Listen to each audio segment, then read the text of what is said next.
Hi guys, welcome to the 27th edition of the Bla Bla, the live show. We're really excited, really happy to be with you today. We've got a lot of announcements. There's been a lot going on lately, and believe me, you guys want to stay here until the very end to make sure you won't miss anything. Yeah, we have great surprises. We promised you to talk about the tour. Of course, we're going to talk about the SFCC. So much has happened during the past month. Some of you were there. And so make sure to ask your questions, chat as much as you want. The band members will be glad to answer your questions and just share the moment with you. So get your YouTube accounts ready and get ready to welcome the band members.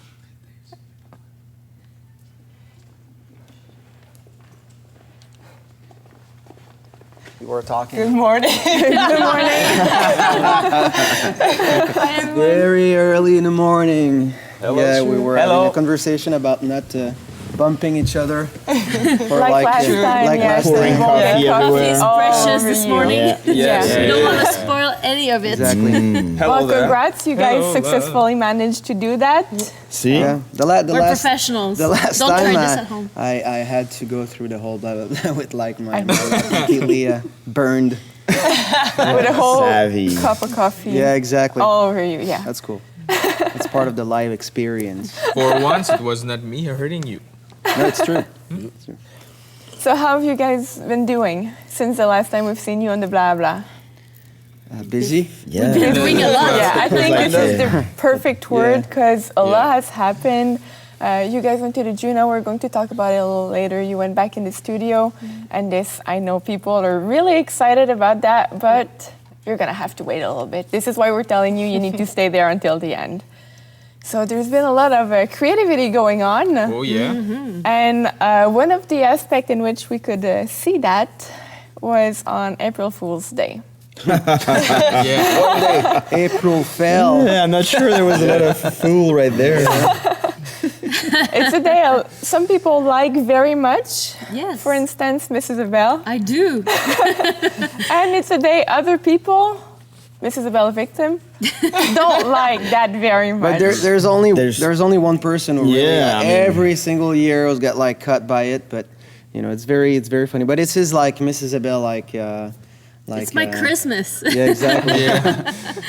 For us. So there's a lot of preparation put in that, put in it. A lot of work. Oh yeah, is there? A lot of passion. I feel like you don't all agree about the pranks that have been going on. Exploration. What was your common theme this year? Well, I think images will. Yeah, we have a video that we're going to show right now. Cheese. Plastic Watch wrap. that, guys.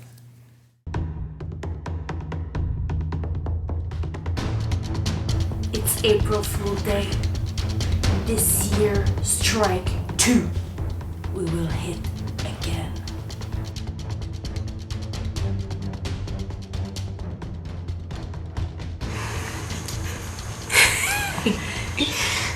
Which one is Max? Yeah, Max is the green one. The other one is orange.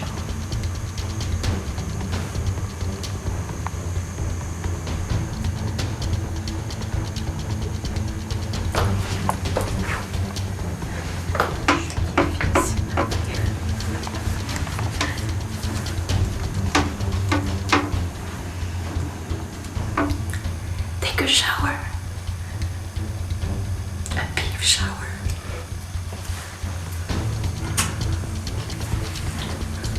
That's a little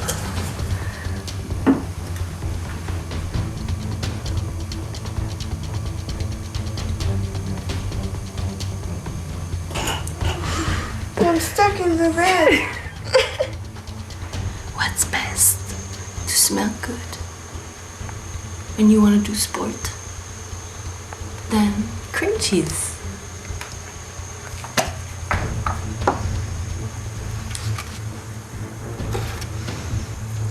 Okay.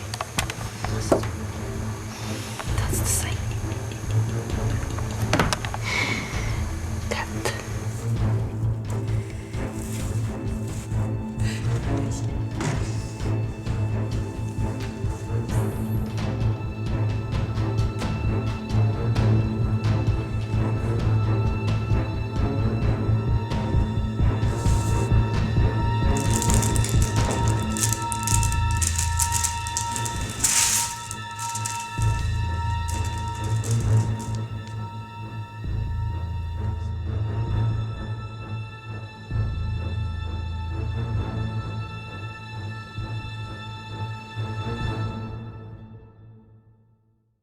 So guys, welcome back to the Bla Bla. We've had a little interruption, but hopefully we've managed all of this. Seth, that was a very good try. Nice try. Tried it. Very good try. Just, But you know, the truth is going to be I'm revealed. curious about what you. So we're gonna know how you got cut by Mrs. Abel at some point.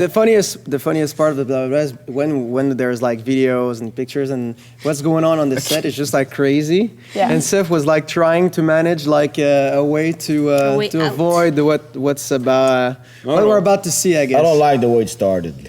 But it has to I'm happen. okay with that. Yeah, I don't like the It way I'm has to retarded. happen.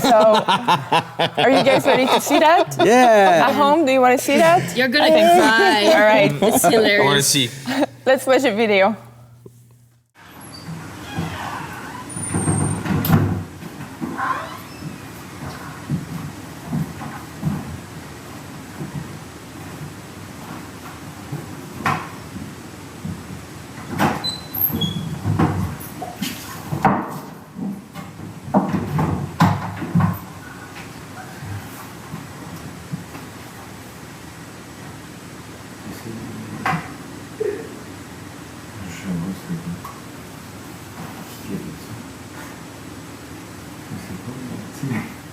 That was a retard. Okay. Oh my god. I sure love to play with After Effects. You know? So, I think the only After Effects there was like you like looking at the Mopping the table, floor. just like wondering, huh? I think you're the main reason And then why. Is there a hole in the I like when he's like pointing, He's just like, staring at the he's not talking, he's just like table. it was really easy. Kosho, you know, take a. And what another was written scene, on the another video. sheet? Good luck with this, Seth. Good luck with this, Seth. You got 3 You've been glasses warned. upside down, Transparent, transparent translucent. glasses with You know it's water. water in it, and like, why not? It's really water. I think that Seth should be your only victim. Well, I have other ones that were pretty good. Pretty good victims. Seth is the only one who was like going to war, was like having grenades on him and just like, what's that? Tick. Wait, What's that sound? it's a different technique. Can I juggle with But I this? guess that this only prank has given you the title, well, has removed from you the title of Miss April Fail.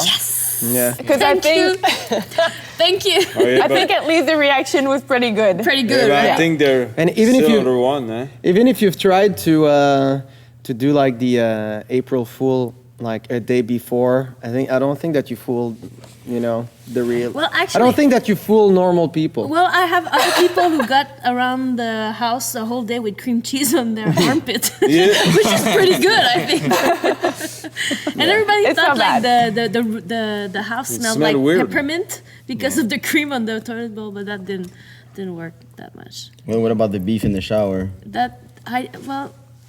Okay, thank you very much. It was Yeah, a fail. you can be have it. sexes with everything. You have to hire a plumber. Right. That's why but after all these fail, okay, let's try Seth. And it was all the same. Mrs. Abel was not the only one to play a few pranks this year. We've had a new team. Maybe is it going to become a tradition too? So I think let's watch a video. Let's watch the video. Yeah.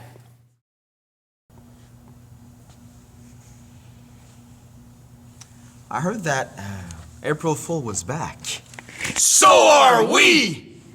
Well, behind these yellow curtains, my friend, is a little gym where Mrs. Isabel goes every day. And while she'll be in the bathroom changing, we'll just be outside the door waiting for, you know, just a little surprise. A little treat. Surprise. I cannot tell anymore. Just follow us, and kids, don't do it at home. Do it at home.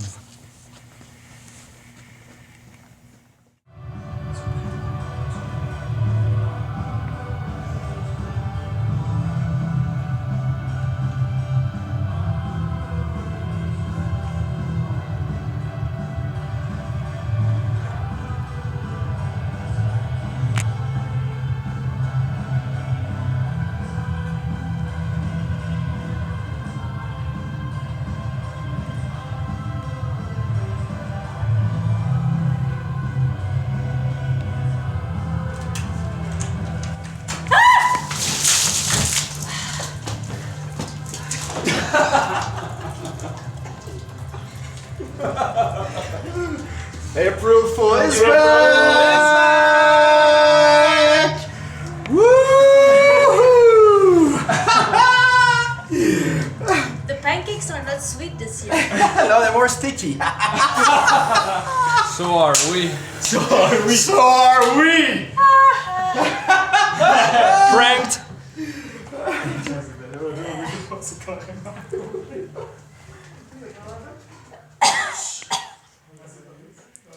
I don't think I'm gonna train now. I might go directly to the shower.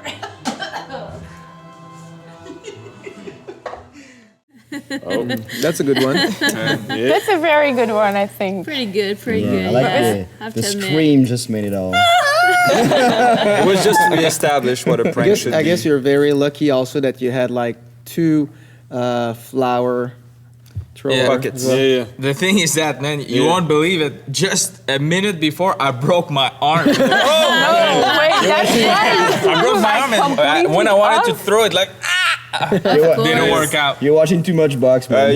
How is your arm doing now? You Too better? much. Yeah, but you know what?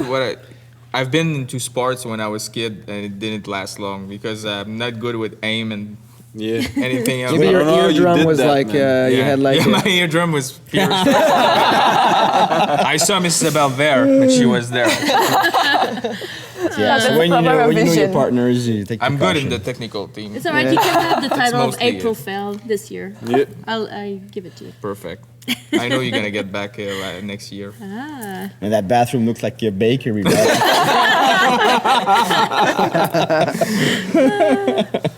And after all this friendly rivalry, if we can say so, a lot of people have asked for Jeff and Seth to get along together a little bit. Oh, yeah.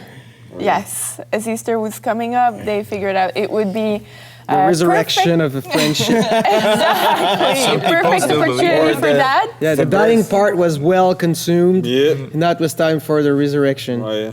Wow. Yeah, that's beautiful. Thanks, guys. That's very cool. Love your Yeah, I feel it's it. very I feel cool. it. Inspiring, brother. Wow. And then people have asked you to buy each other a gift. Yes. So can you, Jeff? Oh, sure. Go ahead. Of course. I obviously chose a classic. Wow. So That's kind. very It's a cool. good choice. Yeah. Like, Because everybody knows Seth's love for chocolate so Chocolate Vader. and for Star Wars. Oh, thank you, brother. Hey, it's a pleasure, man. I love you. We need a rivalry. Yeah, exactly. I'm your father. Don't eat me. I'm sure you do. That was part of the deal. Yeah. Don't throw eggs at me. Oh, look at this. Show it. That's a good one. That's a No really way. good Chocolate That's burger. not a good one. Seth, Yeah. come on. And I know you're gonna be still hungry after that, but at least your brain will acknowledge, that you're eating a burger, brother. Oh, thanks, man. I appreciate it. No problem. You know my taste. Tell me you love me. No. No. See you next year, guys. Maybe, yeah. That's the Maybe first next step. year's gonna get better. Maybe Thanks, man. it's going to Appreciate it be a a little less mean. But Yeah, I guess That was yeah. I guess the resurrection process will take more than 3 days. Sorry, guys. But I guess people are going to continue enjoying that rivalry also in baseball, as the season has officially started. Yes. Yeah, Yes. we're Yes. world champion until world Yes. champions until the next. Yeah. Next Exactly. Next Yeah. year. 3 rings. Yeah.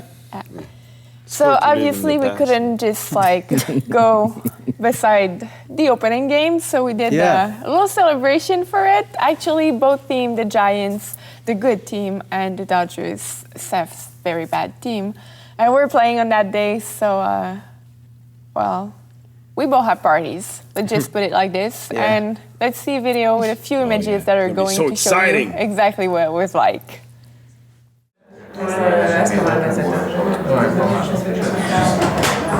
Yeah, it's cool that you're all there. Seth asked me to gather all of you guys this morning for a very, very special announcement that he wants to make. So let's give him all a warm welcome. Seth!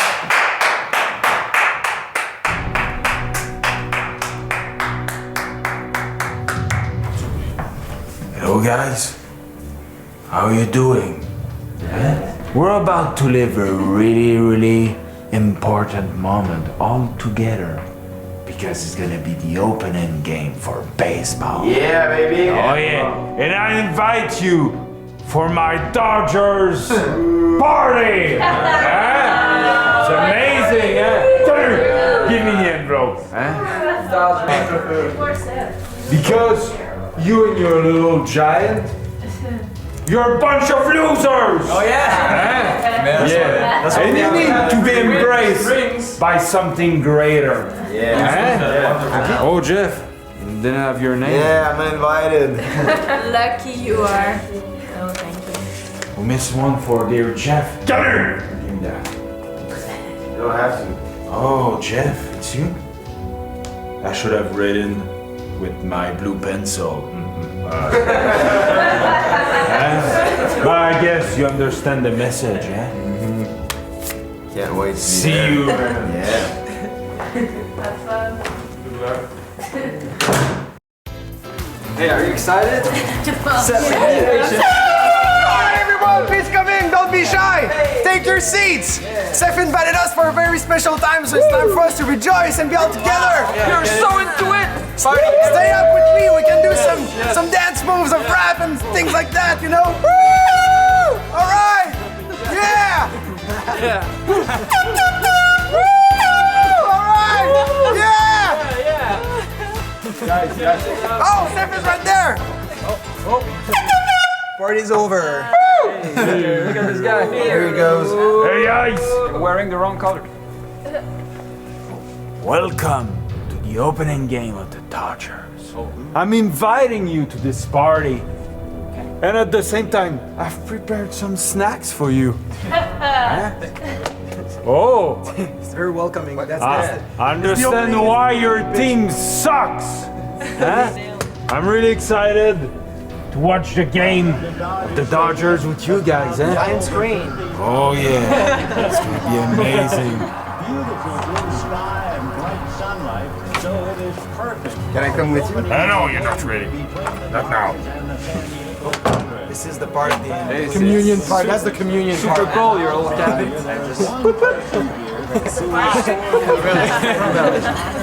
Guys, I don't know for you, but maybe we can go on the other side. Yeah, let's watch the real game. Okay. All right, let's do it. Have fun. All right, it was an amazing party, right? Pretty cool. Yeah. Was a deeply religious man whose values were soul. The Giants open up 2015 in Arizona. Hall of Famer Randy Johnson is on hand for the first pitch, and the reigning World Series MVP is on the hill for San Francisco. And what a way to start. We get to see Madison Bumgarner for the first time since Game 7 of the World Series. First ball swinging. Owings lifts a pop-up in the shallow center. Racing out Crawford. Racing in is Pagan. Pagan into a slide. It's a homecoming for Matt. In fact, probably the greatest single homecoming. Let's start the celebration. All right. Bring my burger. Yes. It's right there.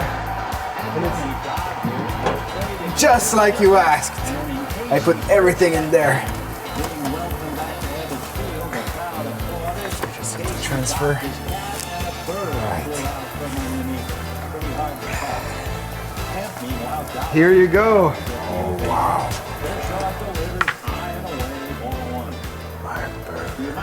You think maybe we can share?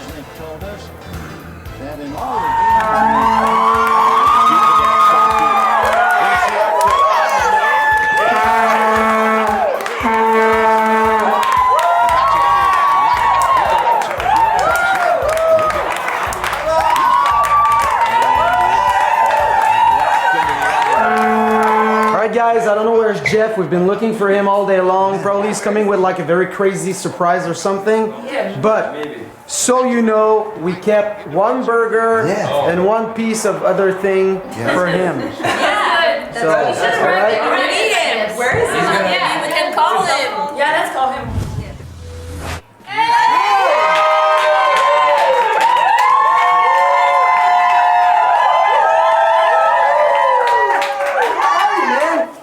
Dude, I'm in damn Queen City.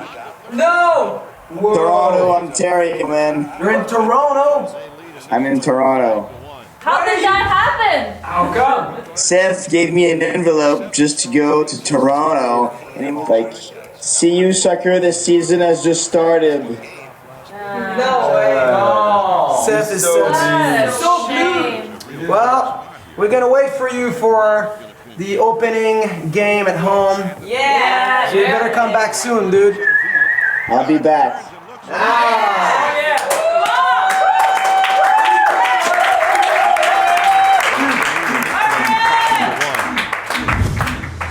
Hey Seth, so here I am. I opened the envelope you gave me, and I'm in Toronto on my own, so I missed the opening game of the Giants because of you. You kicked me out. So, brother, the season is just getting started.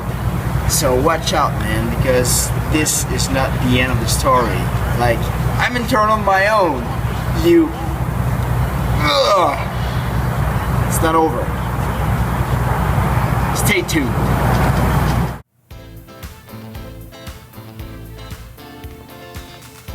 Canu, man. Hey Ben. You're still there. Yeah, for sure. Seth told me we'd come back for the party, so I'm waiting right here. It's gonna be amazing. It's 4 a.m. He's clearly sleeping right now. Yeah, well, I'm sure he's resting to make sure he's in full shape for what's coming. So it's gonna be really awesome. Bro, I'm sure he's not coming back, man. No, you will. It's gonna be so cool.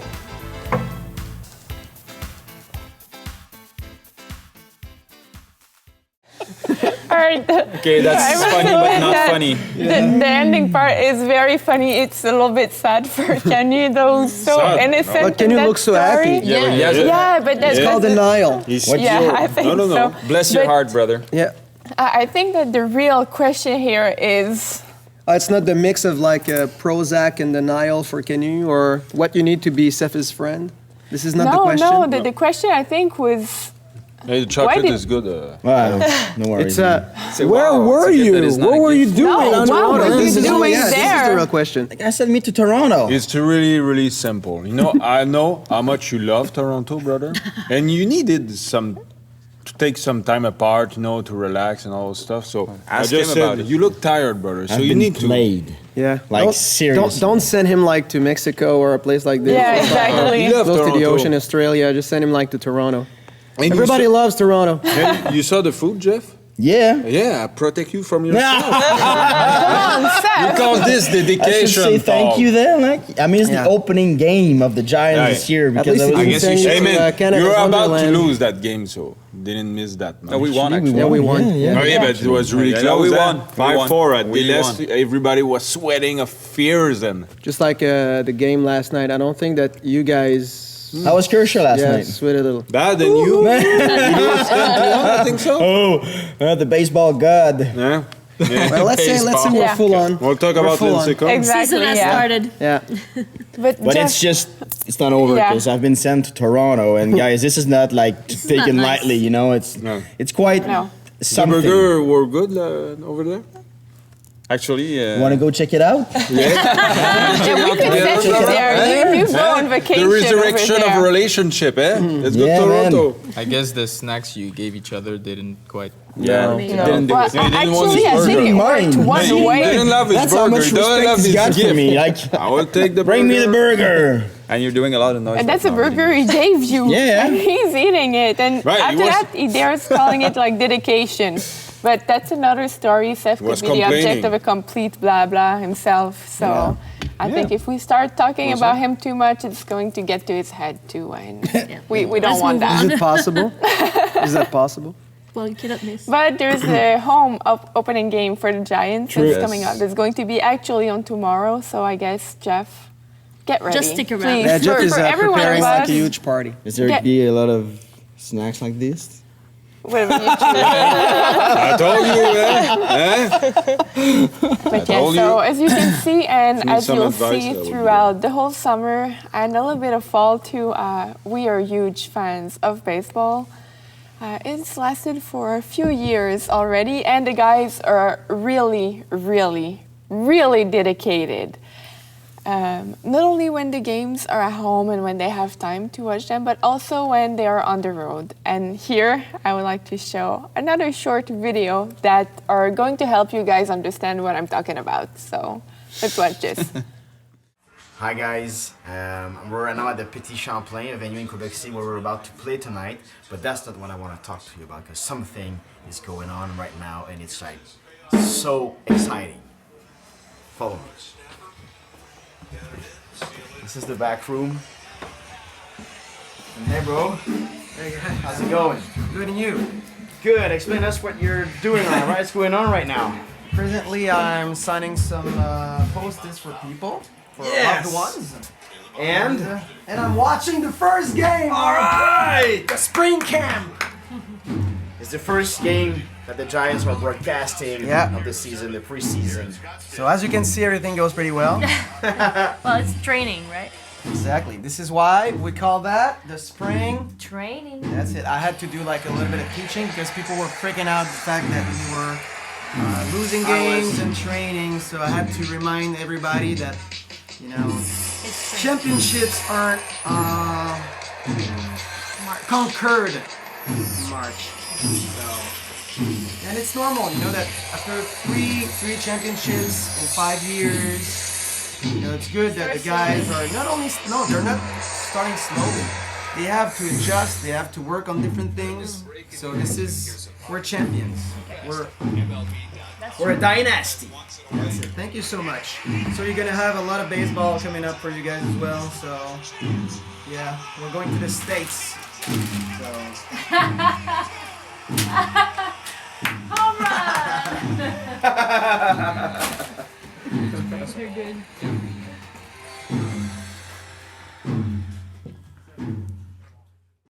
Yeah. We're pretty dedicated. Yeah, I guess we can call that dedication or knowing where to put your priorities. Exactly. That was March 7th. It was like the Petit Champlain. Yeah, the very beginning of the season.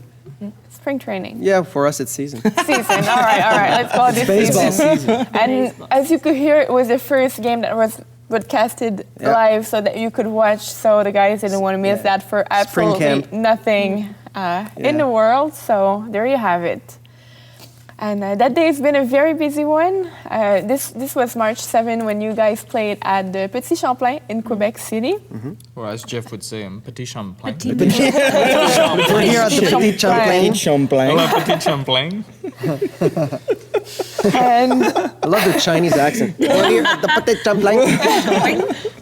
Jeff's got attitude. That was a concert that was supposed to be in January, actually, but that has been postponed because of a major power cut in the venue.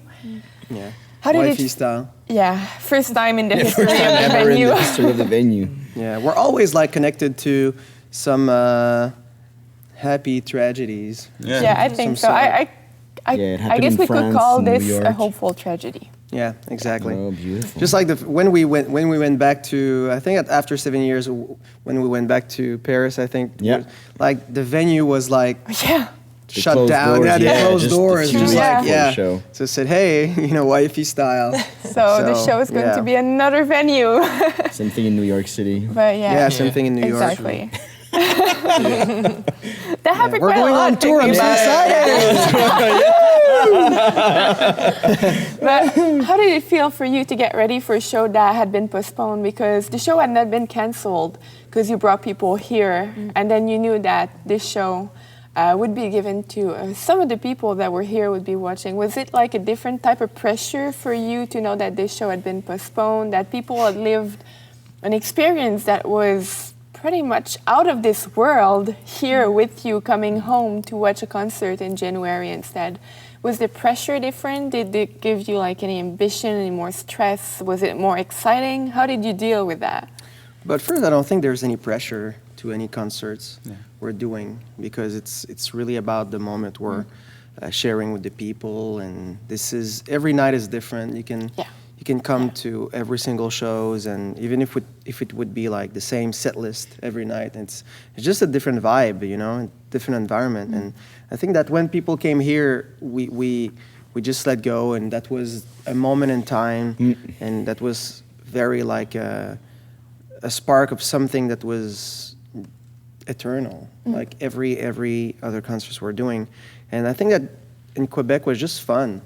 You know, we were just happy to be there, and you know, just we haven't played much home. You know, that's a crazy thing when you think about it. We haven't played much in Canada at all.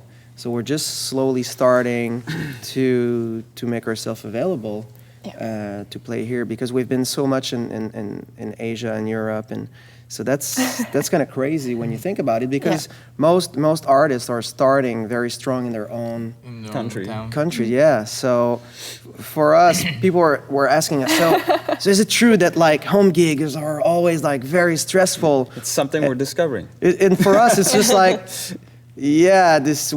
probably for me, it would be like Paris or London or Tokyo, or just like, that's where I'm stressed, you know? This is like home gigs for us.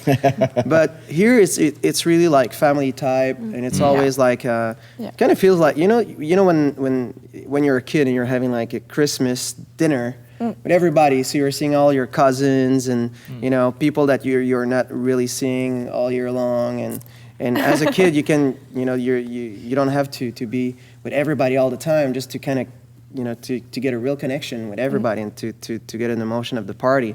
So this is pretty much how it felt. Yeah. And we were very excited. It was a lot of fun already. And so when you can feel, you know, electricity way before we're plugging in, I think that's a pretty cool vibe. Yeah, that's a very good sign on what's about to come. Yeah. I guess we could put it like that. And that day, you were sick, and moments before getting on stage. This is just, I don't think we need to say that anymore. No. Just like, that was just like a normal day. Well, you were not. still alive that day, so that's cool. So next time what we're going to do is that day you were not sick. Yeah, this we're going to take the time to mention. Yeah, or just say, well, we're very thankful you're still with us. Yeah, also.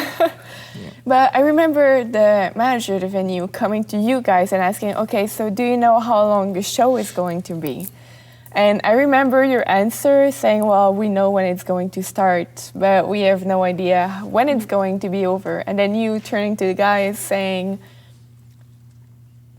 if it's long, then it's going to be long. If it's short, then it's going to be short, but I'm going to give everything I have.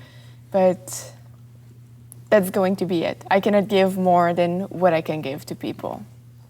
And then you guys got on stage. And we're going to watch We're going to watch a video that's going to show you the craziness of the complete day, actually. Okay. In a darkness of my own, I can see 1,000 trains, like neon bridal sparks or fitting old whispers. I'm covering love with shame, like a sun in smoking waves.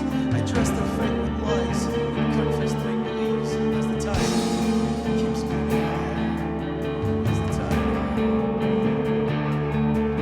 as the tide keeps moving high, shining waters blaze, like evil flowers grow.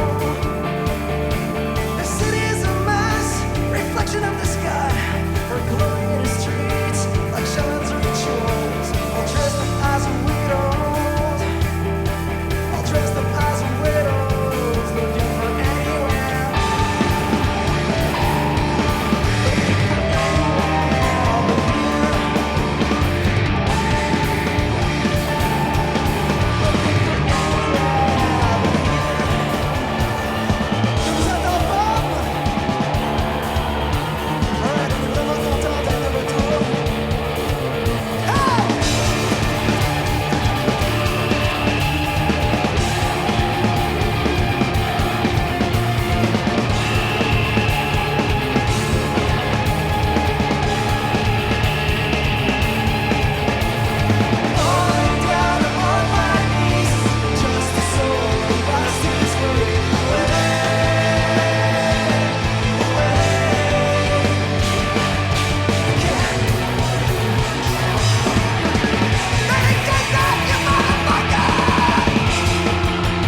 So you arrive there, load in, sound check, interviews, baseball. It was there. It was there. Baseball. And then you got on stage for a show that lasted a little over 3 hours. A little over, just a little over. Just a little over 3 hours. What about the... I'm going to give all I have and it's Well, going maybe to I stop had there. more than what I thought. Or we saw maybe you- people gave me so much That's that what I was about to say. it kept me going. We saw you crowd surfing. You jumped from the mezzanine, the balcony twice. Really? Really? Don't Really? Then jumping absolutely everywhere on stage. You ended the show in the crowd. Well, that's just Are like... you sure you didn't feel It's that? just like a good? slow Monday Slow for your Monday. favorite enemies. And the encore was just fabulous. The way it Yeah, ended the show was rock and acoustic so as well. good, Yeah. What a magic moment. That was, I think that when you've got such connection with the people, I think that it allows you to go beyond your own limitations maybe, or your own barriers. And I think that's the most wonderful thing about that connection that we have with the people. And I think that night especially was very, very special. And I think that you can, it's crazy because sometimes people are asking us, are you able to see us in the crowd? Because we've got so much lights, and especially with what Pascal is doing, light engineer, and this is just crazy. You know, we're bringing more and more the concert to another level in all the different aspects of Every it. time. And so people are asking us, are you able to see us? But there's so much like flashes going on, and it's very difficult sometimes to have that connection. But that night, it felt like we were looking at the people like face to face. You know, we really had that heartfelt connection with everybody. And I think when you have that, and you cannot create that. First of all, you can have all the technical elements you want, but you cannot create a real communion and a real connection. And when we've got that, like that night, it's just like unbelievable. And I think it gives you wings, but not only for you to fly, but for you to share real moments. Yeah. You know. And I think that was the most beautiful part for me.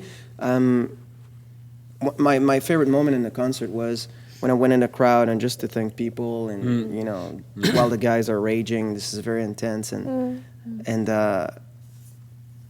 you're just able to give a little bit back, you know, just that gratitude that you want to show and to give back, you know, to the people, and just to say, you know, we're together. This is not like a one-trick pony. This is really like there's a real connection here, and this is really family. And there's nothing for us. There's nothing like going in a crowd and touching people and just like having that human touch, rather than just like being on stage and okay, so I'm doing what I have to do, and your part is to, you know, just to shout, you know, and to bring the clamor to another extent, you know, for, you know, the clowns on their pedestals or something. Yeah, Like I most understand rock what you stars mean. would do. Yeah, but we do have a short video, a short clip that shows and really represents how much people do uplift you, but all of you guys during live concerts as well. So let's see that. And you're gonna see that's something that's really super. Wow. Wow. So I see that I can see that. I understand now you want to do this all the time. Some people in the video team have a lot of time to spend. I like that way of. Good job, Coco. That's pretty awesome. Yeah. We always said you guys were incredible. I think it really does represent the connection that is there with the fans too, and how they really do uplift you. It's a funny video, but at the same time, it's really meaningful, because after the concert, you guys spent 2 hours talking with the fans. We could see a little bit in the video, and it's... Yeah, we have the reputation to be kicked out of the venues. Yeah, that's what I was about to say. We've been told there was no curfew, and we had like a, you know. But people don't understand when they're saying like, well, there's no curfew. And I'm like, yeah. Trust really? me, All right. No problem. It might discover one tonight. It's always, At one point or another, you will want to go. Yeah. well, it's always you say it's 2 hours, but it passes by so fast. Yeah. Because we want to talk to everybody, we want to spend meaningful time with everybody, and we just have such a family connection that it just goes like this. And it's to gather for something positive, to find something really exciting. So, and that really is priceless. So for real, it's not even a question. And it goes by like this. It just doesn't feel like it's crazy. When it's over, you're sitting on the way back home. You're like, what just happened? So many little, and at the same time. It's a whole at the same time because it's crazy. The way we feel is really the same when we are on stage and when we're finishing the concert, the crowd. Then afterwards, as we're sharing with everybody, it's just there's no separation between how we feel. Conversations are so deep. People are very generous with us. They are. They really are. To stay there, first of all, just to sustain 3 hours with that level of intensity, that's really generous of people. But after the moment we have, and I think you can see the real nature of the connections that we have, because you can see there's so many smiles and and real moments. There's a lot of hugs, and so it cannot be fabricated. Nice. No, exactly.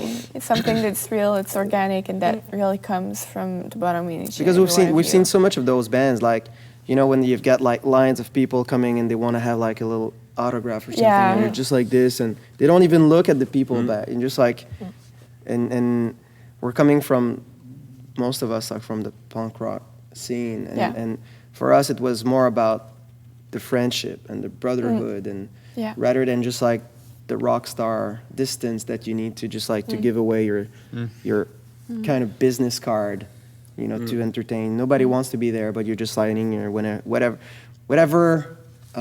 name you have, and how worth it might be for someone else. But us, it's different. You look at the people. It really is. And so that's really what it is. And no, it's funny, the technical team over there liked you a lot as well, because our friend Katie said on the chat that she's working at a grocery store, and after the show, one of the sound engineers went to do his grocery over there. He recognized her, and so they started talking about the band, and so he said how nice you guys were and how they enjoyed the time. So even though you were kicked out at the end, and even the connection goes with even the technical team, But so kicked out, it's a big word. It's a big word. Nobody got kicked out, but I mean, it's more like, okay, guys, and they've been very cool. They've been very, very cool with us, because, seriously. Okay, guys, so last 5 minutes, and then 30 minutes after, okay, guys, maybe it's time to kind of, to go home. No, they've been very amazing. And they were taking picture of us. You've been pushed away very nicely. You've been welcome to leave. Yeah. But I think that all these moments, the concert that we've seen excerpts of, and the time you spend with a fan, it really represents a freedom that you guys have found between you, and that you have found within each and every one of you individually, but collectively as well, and that's transmitted through each and everything that you are doing. But I think just like when there's a lot of impros going on stage, and I think that's really what the band is all about. Yeah, and we've got a video for that, because in the concert, the song All Noisy Friend has been a lot about improvisation, and we could hear it a lot, see it a little bit, but I would like for people to grasp a little more of what it is. So that's what it wasn't that bad, I guess. It was good. I'm so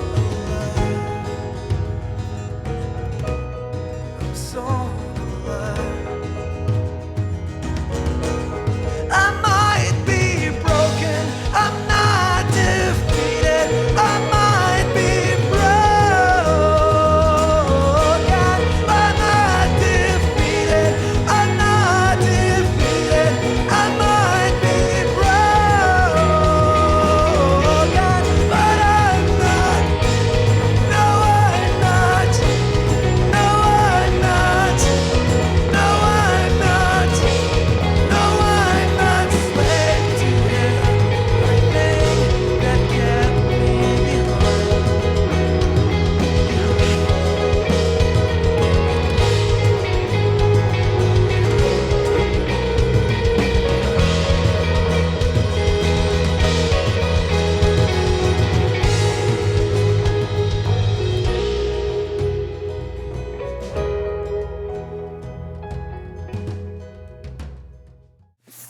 For people at home who may know the song "Oh Noisy Friend," what you could hear, you could realize that this is something that's completely different. That's not part of any of the song you can find on a CD, because this was all improvised on stage on that night. How do you guys go along with that? How do you know you're all going to go in the same direction?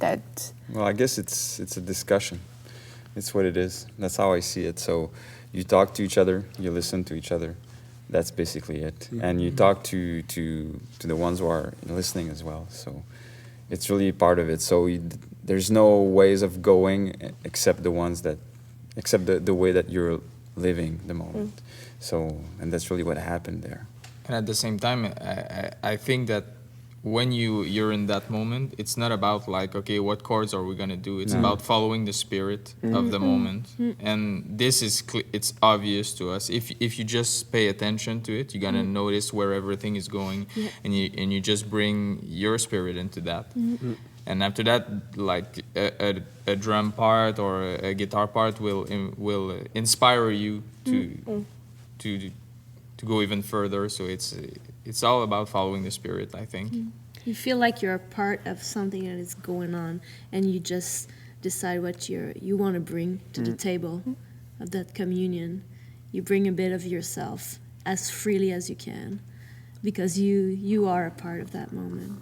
I think it's about dying to yourself in so many ways, because when you're doing that, you need to be in a place where you're in a complete let go of all the elements that can be somehow your safe zone or the illusion of security you might have on stage. You know, just like, okay, we rehearsed that, we did that. You know, you have like some kind of your the things that you can hold on to. But when you just want to let go in a moment, I think that's the most beautiful thing. You know, you're always, and it's like walking on a wire, and there's no safety net. You know, other than the people that are there to catch you if you're falling.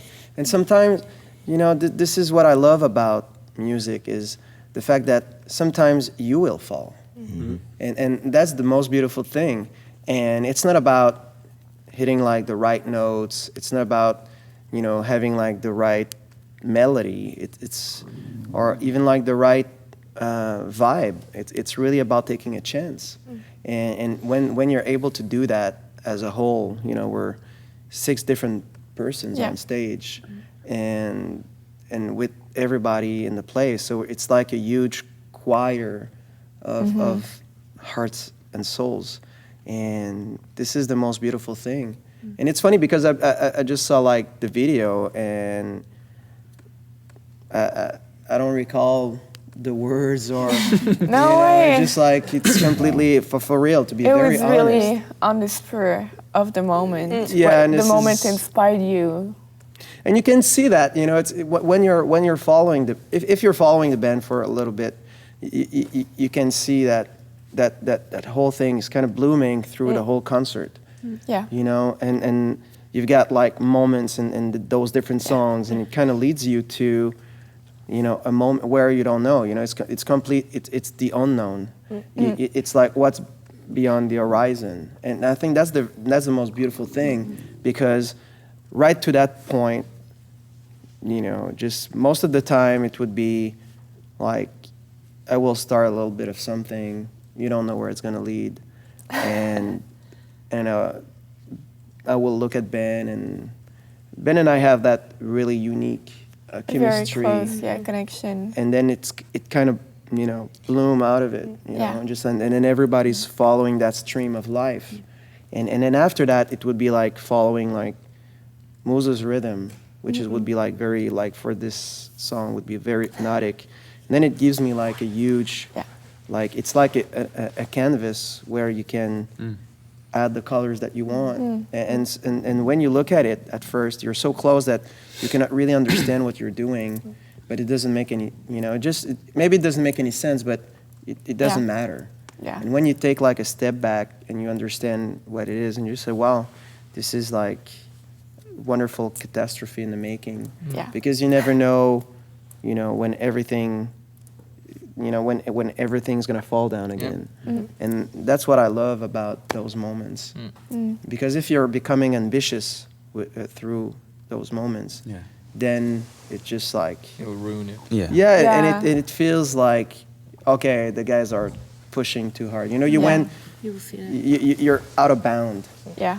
And that's kind of, it's you're going back to your fail-safe kind of thing. But that was a real. But we had like several moments like this during that concert that I think kind of led us there, which for me was a very, very special moment. Yeah. Was it emotional for you? Because I know that, like Vanessa wrote in the chat, that that song made her cry live at the show, and I know that friends were singing along until you guys started improvising. How was it to live that moment together? The emotion was tangible.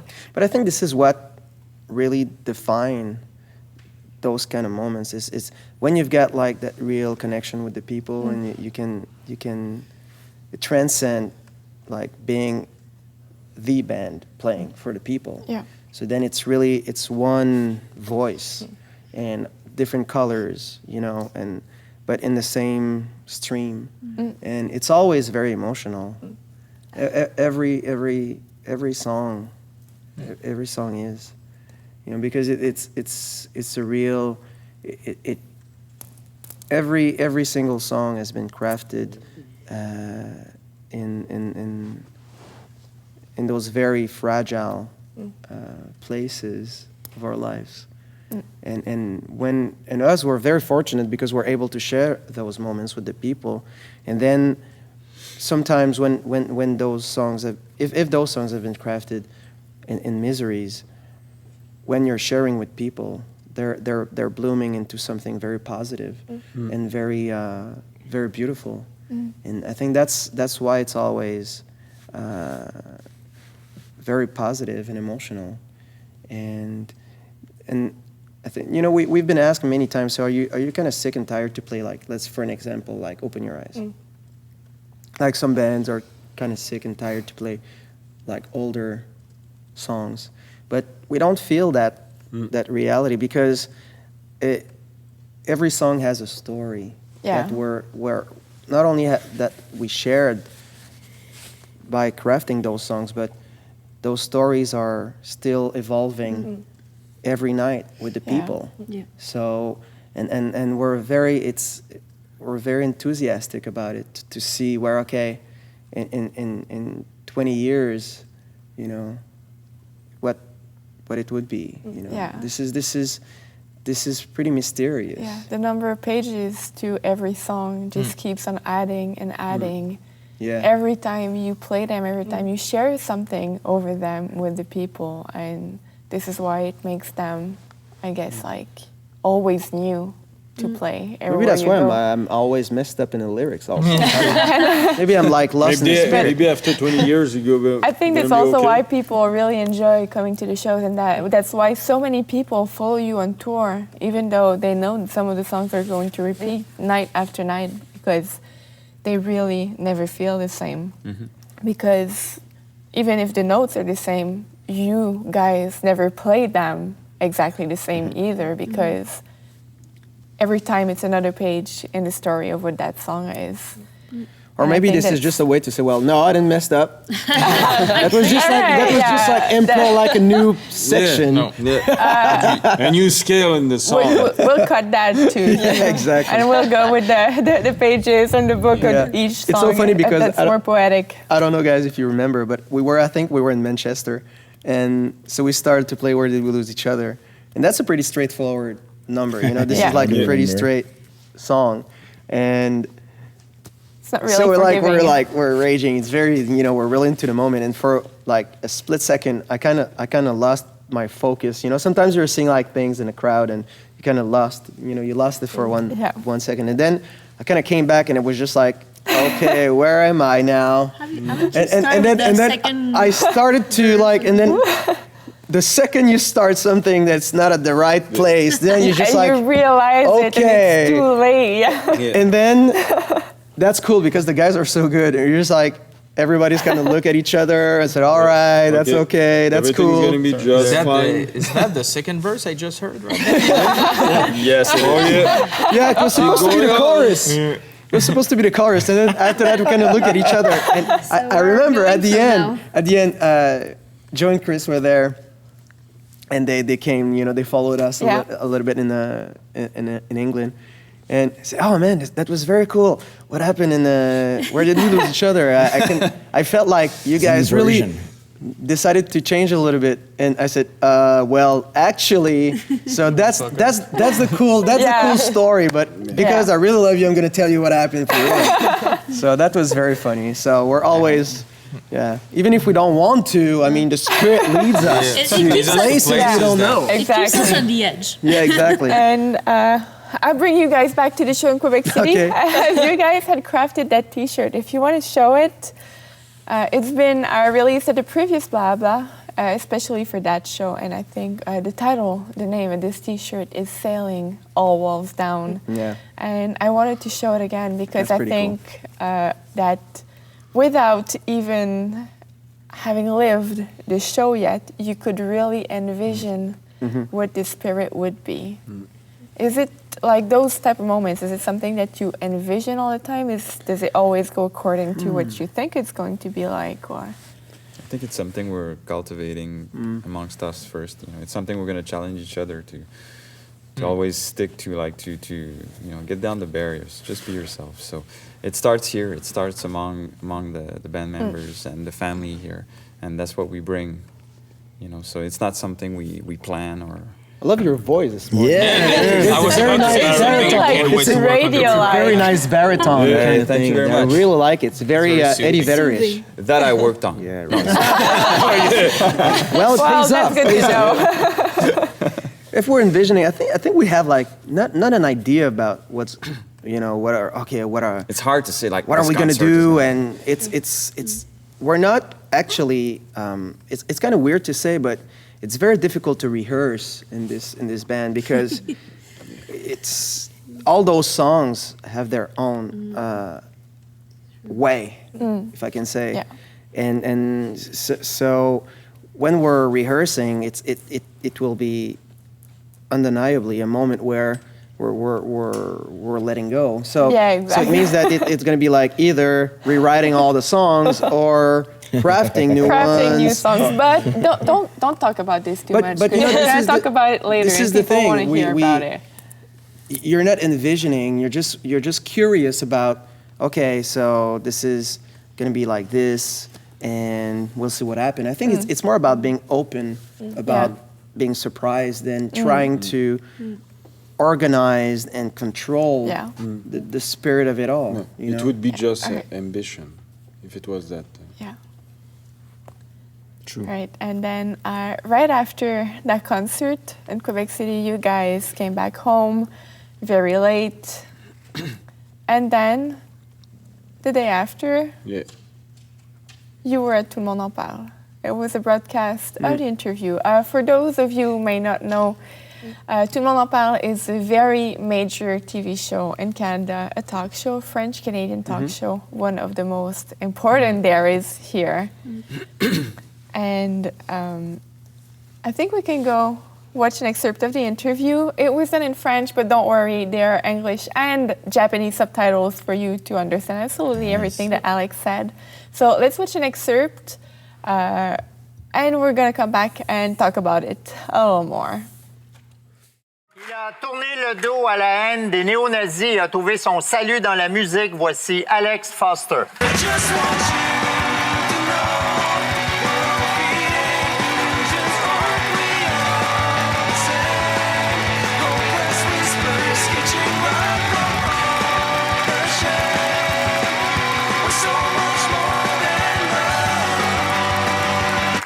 Alex, bienvenue à Tout le monde en parle. Merci beaucoup. Tu es le chanteur du groupe Your Favorite Enemies et tu es aussi porte-parole d'Amnesty International contre le racisme. Oui. Tu as tout un parcours parce qu'avant de te consacrer à la musique, tu as été un militant néo-nazi Et tu as même été leader d'une organisation néo-nazie canadienne. Quand et comment es-tu embarqué dans ce mouvement-là? J'avais 13 ans. Je vivais beaucoup de choses difficiles à la maison. Parce que ce qu'il faut comprendre, c'est qu'à travers la haine, ce qu'on vit comme ça, c'est qu'il y a beaucoup de souffrance. Puis je vivais beaucoup de souffrance affective. À la maison, il y avait beaucoup de turbulences. On déménageait beaucoup. Puis à travers ce que moi, je vivais, à travers cette souffrance-là qui était grande, pour moi, l'idée de me joindre à des gens qui semblaient me comprendre, pour moi, ça transcendait même les idéaux avec lesquels on essayait de m'endoctriner ou où on partageait les valeurs. Puis tu faisais quoi? Tu battais des gens? Non, même pas. Moi, j'ai jamais été quelqu'un qui... Bon, vous avez vu ma grosseur. Je sais que j'en impose, là, mais quand même. Non, je pense que c'est des rencontres où on parlait de plein de trucs. Il y avait des discussions. Moi, j'étais un des plus jeunes en plus dans ce groupe-là. Donc, il y avait des discussions qui étaient là qui, moi, me fascinaient, avec des personnages qui sont fascinants aussi, parce que c'est tellement gros, c'est tellement... C'est organisé beaucoup, ça existe encore? Oui, tout à fait. Ben, c'est parce que c'est à l'image de la société aussi. Hein. C'est que plus qu'il y a de souffrance, plus qu'il y a de gens qui vont vouloir capitaliser sur cette souffrance-là. On le voit aujourd'hui, il y a des jeunes qui sont prêts à aller se faire exploser pour des trucs qui... Tu sais, jusqu'à quel point le comprennent. Souvent, la vérité vient de ce que tu ressens. Puis quand ce que tu ressens, c'est difficile, puis ça fait mal, ce que tu as le goût, la façon que tu as le goût de l'exprimer, souvent, c'est de cette façon-là aussi. Mais c'était quoi la bougie d'allumage? Parce que tu étais leader et tout à coup, tu as décidé que tu pourrais éventuellement sortir du mouvement. Ben, moi, je pense que c'est plus que tu grandis, puis plus que tu vois autre chose, plus qu'à un moment donné, tu réalises que ça te prend beaucoup pour couvrir le mensonge dans lequel t'es pris. Oui, parce que tu le réalises jusqu'à un certain point. Tu te dis, ouais, c'est clair que c'est toute la bullshit, cette histoire-là. Sauf que tu arrives à un point où tu arrives à te mentir dans la mesure où les gens, ils se disent, ce que je te donne, ça me paraît encore plus bénéfique pour moi que le prix que j'ai à payer ou le mensonge qu'il faut que je couvre. Puis à un moment donné, quand ça devient que tu n'adhères plus à ça, tu vois des trucs qui sont complètement abominables. Comme? Tu vois un couple qui se promène, puis sous prétexte qu'ils n'ont pas la bonne coupe de cheveux ou qu'ils n'ont pas le bon attireur ou qu'ils n'ont pas la bonne couleur. Tu vois des gens qui sont autour de toi avec qui tu parlais de hockey il y a 3 secondes, puis ça devient presque des animaux qui sont des agresseurs qui sont prêts à... Puis tu te dis, ben voyons donc, ça, c'est moi. Puis, ça, c'est mon groupe, oui. Oui, puis tu peux pas te dissocier de ça parce que ça serait tellement facile de revenir le soir, comme j'ai tellement fait souvent, puis me dire, tu sais, oui, il y a ces gens-là, mais moi, je suis pas comme ça. Est-ce que ton message, grosso modo, c'est pas en faisant mal aux autres qu'on guérit son propre mal? Bien, c'est sûr. C'est jamais, c'est impossible, parce que plus que tu fais de mal, plus que tu réalises que ça guérit pas, puis plus que tu as le besoin de faire du mal, puis tu réalises plus tard que ce mal-là, c'est à toi que tu le fais. So, very touching interview, very deep moment. It was the very first time. We've always known that you've been associated with Amnesty International because this is something you do speak about a lot. Some people, depending on for how long they've been following the band, they've known that you were in gangs. But this topic, the neo-Nazi, the fact that you were a leader, it was the very first time that you were openly talking about it. Why did you decide? Why have you waited? Why did you decide to do it then? I don't think I've waited. I've been able to give like a lot of conferences in schools and talking a lot about hatred, but it goes way beyond the topic, I guess. You know, because when you're able to share, you know, about personal experiences, may they be like very extreme, like the ones that I experience, you know, you've got like a very wonderful opportunity to connect with people. And I think with everything that's going on right now, there's a lot of not only like racism. That's the easiest start. That's the easiest way to I don't know, to see things. But I think there's a lot of indifference, and for me, that's the most that's the killer. Because when you're not disturbed in your own comfort and reality, so then you don't. Yeah, you've got your values going on, and you can brag out all about them as much as you want. But the reality is, until you're very pushed, or until you're I don't know what to say. Until you're really part of it, or your reality is influenced by it, you don't give a shit about it, for real. Yeah. And that's the message I wanted to share, especially with everything that goes on right now. And I've been really involved with what happened in France. Always been very vocal about it. So I think that it doesn't. Some people are saying, yeah, because you've been in those, in those gangs, or because you've been there. You've been a part of it. It gives you like all the creds to talk about it. But this is not how I see it. For me, just like it's an opportunity, and it's a way for me to connect with the people and to talk about the real issues, which are, the matter of the hearts, the matter of the souls as well. Yeah. So that was the way that I thought back in the days that I could find some redemption in my in what I was going through, and then I've been able to outgrow that through other people's love, and I think that's the message that I wanted to share. It wasn't something that, and I'm not preaching or anything. This is this is my story, and like it or not, this is what it is. Yeah. And so that's why when I've been contacted by, the team to talk about it, I thought it was like a good opportunity for me to do it. And I talked with the guys in the band also, because it's funny. The thing is, for me, when we're going somewhere, we're a band. It's not like I'm not like a solo artist or going to try to sell my bullshit on the biggest TV show. Yeah. And that's why it was funny, because people after said, yeah, but you should have talked about your album. You should have talked about those like things. And I said, well, but I've been invited here to talk about the matter of the hearts and souls. And it's very, the ultimate conclusion to that would be like, well, now I'm in a band and, I'm crafting music and I'm talking about those issues, and you can get and buy my stuff. Yeah, exactly. But for me, I think that's where I'm always keeping a distance with those very, I don't know, like the commerce. I always say with Kosho, like this is the difference between art and commerce. Yeah. And I didn't went there for commerce or anything. Exactly. I didn't want to sell my story in order to sell more records. Yeah. So this is not the reason why I went. Yeah. And for you, for the band members, to see Alex be there alone, which is a first, because usually when you guys give interviews, as Alex was saying, it's often about an album. It's not about his personal story, more about stuff that you guys do as a band, and you're often all together. But knowing that he was alone on set, how did you react when you heard everything he was saying?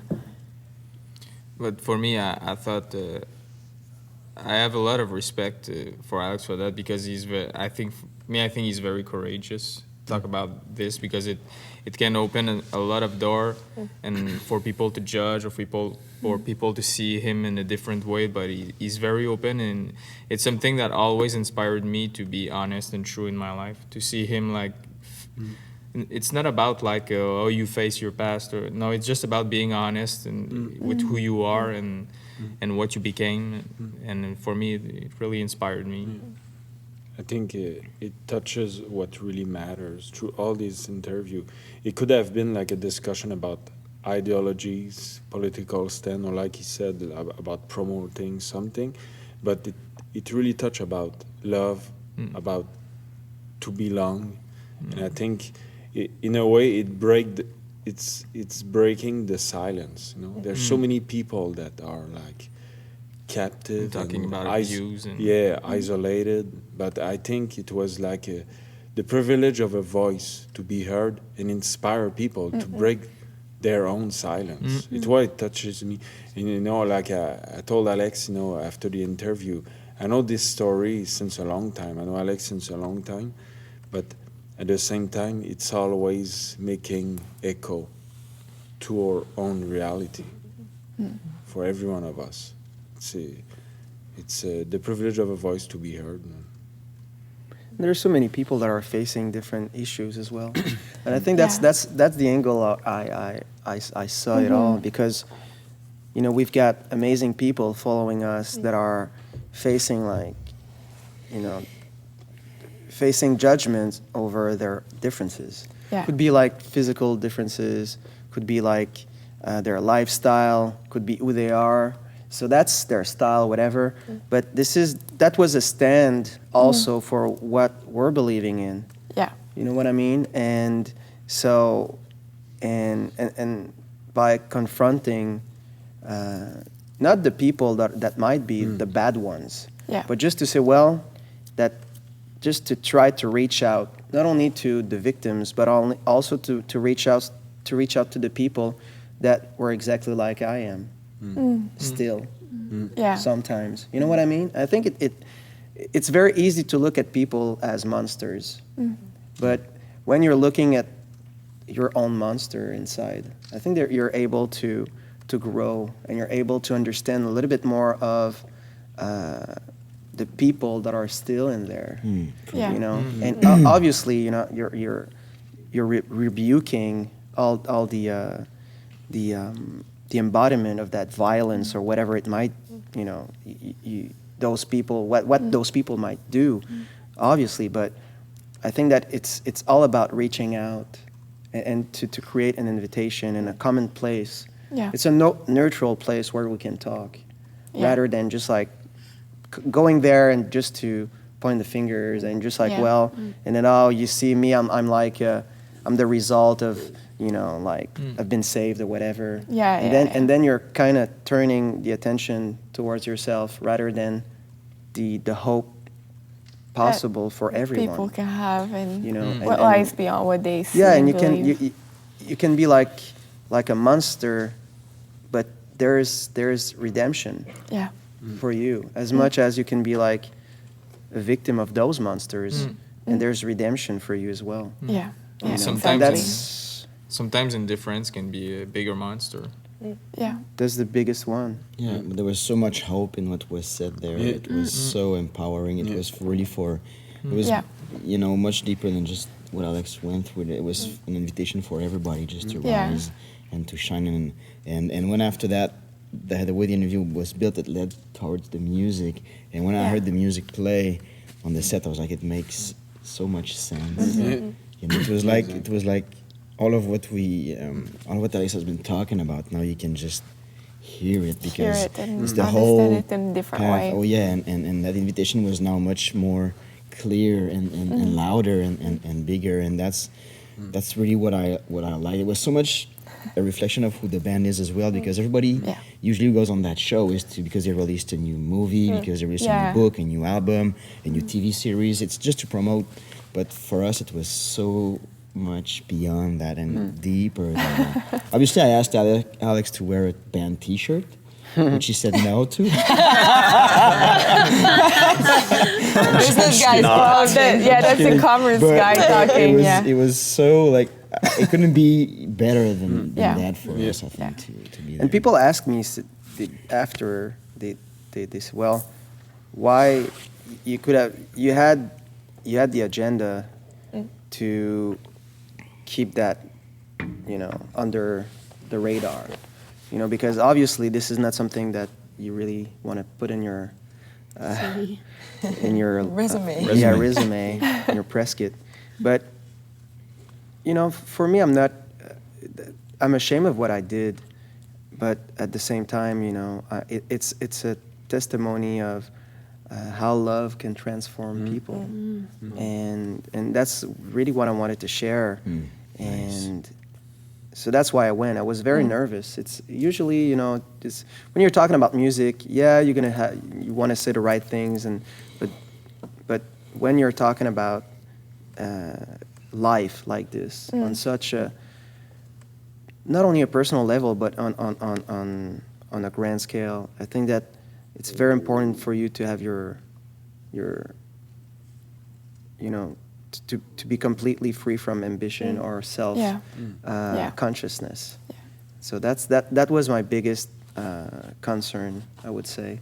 Not at all about how people can see me or how they can if their opinions will change. So that wasn't in my mind at all. So I think that's because when you're able to make peace with yourself, I think it allows you to talk about very intense and very emotional and personal issues, and without, being self-conscious about how people will perceive you. Because the reality is, if people's love saved me when I was still a messed up kid, I think that now, there is nothing I can fear. Because when true love is shared, it's what will bloom out of it will be eternal. Yeah. So. Yeah.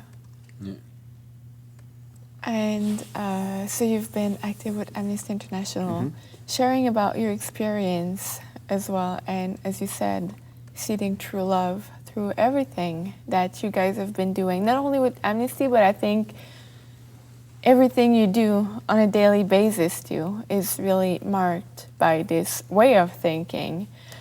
And on Friday, some of you guys went to meet Ensaf Haidar, which is Raif Badawi's wife. Raif Badawi was a Saudi Arabian blogger who's in prison right now. And you guys went to give her letters that you guys at home wrote, sent emails. Yes. It's been a very touching moment too, and I would like for us to go and watch a short video of this.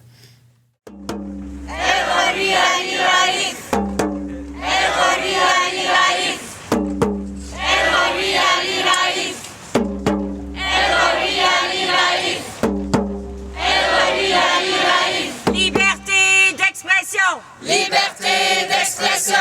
Libérez Raif. Libérez Raif. Liberté d'expression. Liberté d'expression. Libérez Raif. Libérez Raif. Parce que c'était un important rappel aussi en même temps du privilège qu'on a d'être dans un monde comme le nôtre aujourd'hui. Puis je pense que quand on a le privilège et la chance de pouvoir s'exprimer, de pouvoir justement supporter ceux qui ne le peuvent pas, ben je pense qu'il faut se présenter puis il faut prendre action.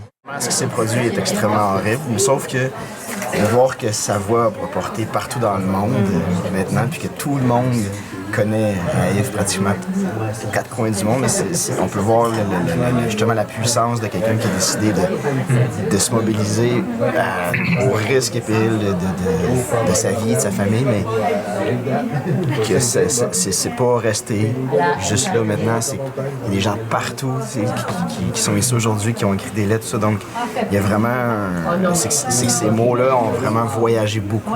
Puis je trouve ça tellement rafraîchissant, tellement inspirant aussi de voir ça. Puis c'est bon, je pense, de rappeler que quand on veut faire une différence, ben c'est possible.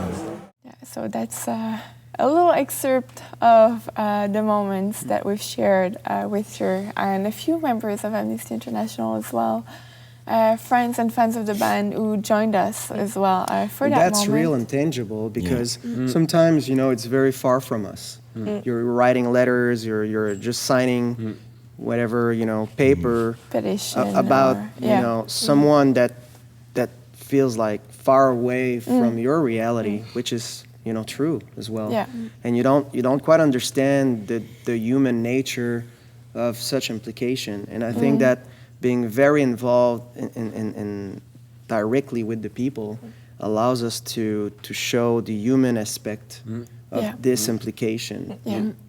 Because we were talking about, how I've been able to outgrow what I lived. Yeah.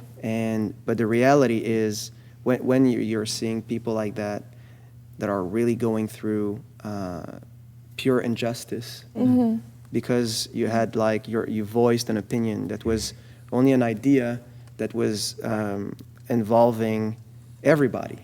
It's not about rebellion, or it's not like calling insurrection. It's really something that it's an idea. It's a perspective. So that's real. That's reality. Yeah. And I think that's why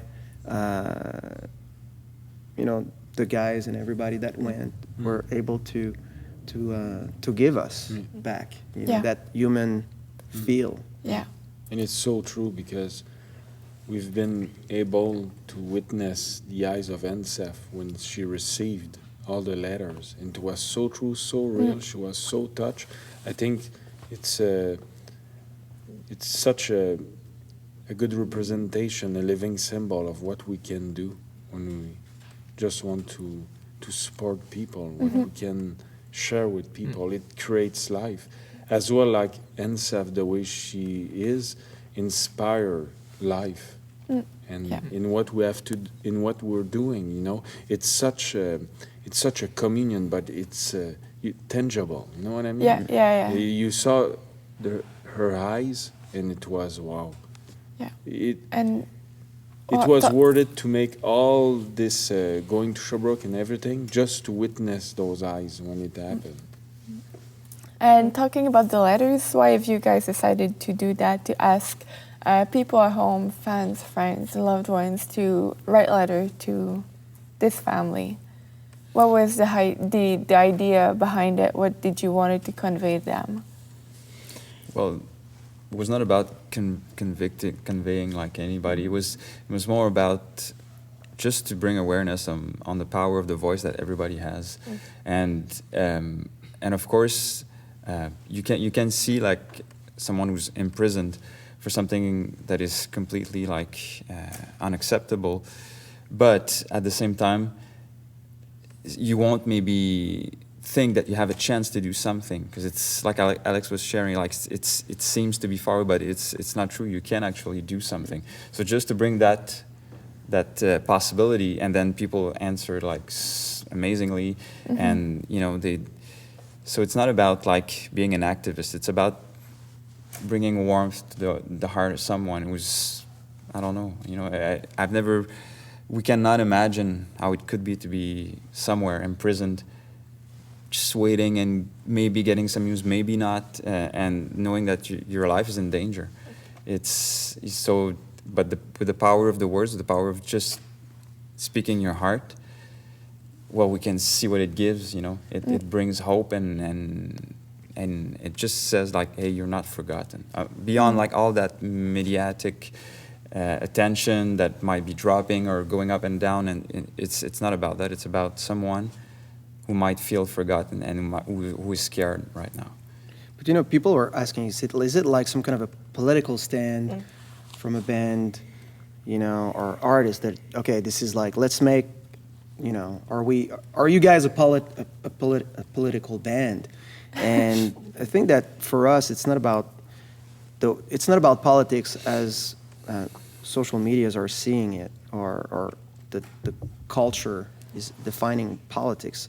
For us, politics is about the people. Nice. And that was a people stand rather than a political statement, you know. And obviously, when it's all about the people, you're influencing politics, or it should be. But for us, it wasn't that at all. What we wanted to do was really about the people, was really about communion with tangible human beings that are not on a cardboard of some kind of causes or whatever, you know what I mean? Yeah, exactly. It's a lot more human than only a cause, than only what could be politic or anything else. And Steph has been really touched by the letters that you guys have signed. She's greatly appreciated everything. Even though we've given her a lot of what you guys have signed, we know we've received a lot more. And keep sending. After keep that, sending. Exactly. Keep sending, because we're going to go back and see her again, and just keep sending those letters. And we've got a short message from her to tell you how meaningful these letters are to her and to her family. So let's watch this at the moment. Merci beaucoup, Ensaf, de nous avoir accueillis aujourd'hui pour recevoir les lettres que les amis du groupe ont envoyées de partout dans le monde pour encourager ta famille. Aurais-tu quelques petits mots que tu aimerais partager? Oui, moi je vous dis merci beaucoup les groupes Your Favorite Enemies, merci pour venir ici, merci pour les cadeaux, pour les lettres. C'est vrai, les lettres, elle m'a donné l'espoir, elle m'a donné l'effort, quand je vois tous les gens avec moi, c'est sûr, elle m'a donné l'espoir. Merci d'être ouverte à nous. On est content d'avoir pu partager ce moment-là, puis participer au support de ta famille comme ça. Merci encore. Merci. You can see she's so generous as very a generous. person, and even though she's going through a hard time, you can feel she's blooming life. She's so, and all of that moment that we shared was so enlightened. It was amazing, and we had this discussion as well as we were having lunch together after we were out, and we're talking about, because I read Raif's blog, and they were so just a few thoughts to bring you to sometimes just think a little bit differently of what you've been thought of what you're seeing around, and just to kind of elevate yourself outside of the big, massive cloud. And that's why he's been in prison. But I was walking like on eggs, super slowly, trying to encourage her, saying that, of course, what this guy has been through since the beginning, what he's going through right now is just beyond horrible. And I can even understand it because, I've never been close from that kind of reality, but the fact that his blogs and his words are now known from like all around the world, and everybody read what this guy, his thoughts, and how empowering and how truthful and deep they are, and they will always be. I think there's some spark of hope in there because I'm sure he's not the only one, of course, thinking like that, but he's one of the very few that decided to expose that and to write those things down, because obviously he was risking, and now we can see that everything. But I mean, and we did a toast after that, because the people from Amnesty International asked us if we wanted to make a toast, and it reminded ourselves that Amnesty International started by a toast and stuff, and that's what we've talked about, the courage, that we have to, that it takes to step out, and this is what we're talking about with Alex's background and all that. It's just this courage to simply be, and for everybody to just to be there, because the hard thing is to sustain that thing for a long time, because weeks after weeks, less people are coming, less media are coming, less and less, and I think that to bring all those, everybody with us, that all around the world, the YFE family around that table, that very on last Friday was so amazing, and so I felt so proud just to be, part of that and surrounded by so much greatness. That for us, it's of course, it's a real privilege, to live that, and it's really empowering and encouraging to see how it doesn't take that much to really make a huge difference. And I think that sometimes it might look very far from us, but the reality is you can be, some of our friends are in their school, and it's very difficult for them to voice a different opinion. We've got friends from all different kind of spectrum, just like we've got like very religious people. We've got people that are just like completely different from that, coming like from different backgrounds.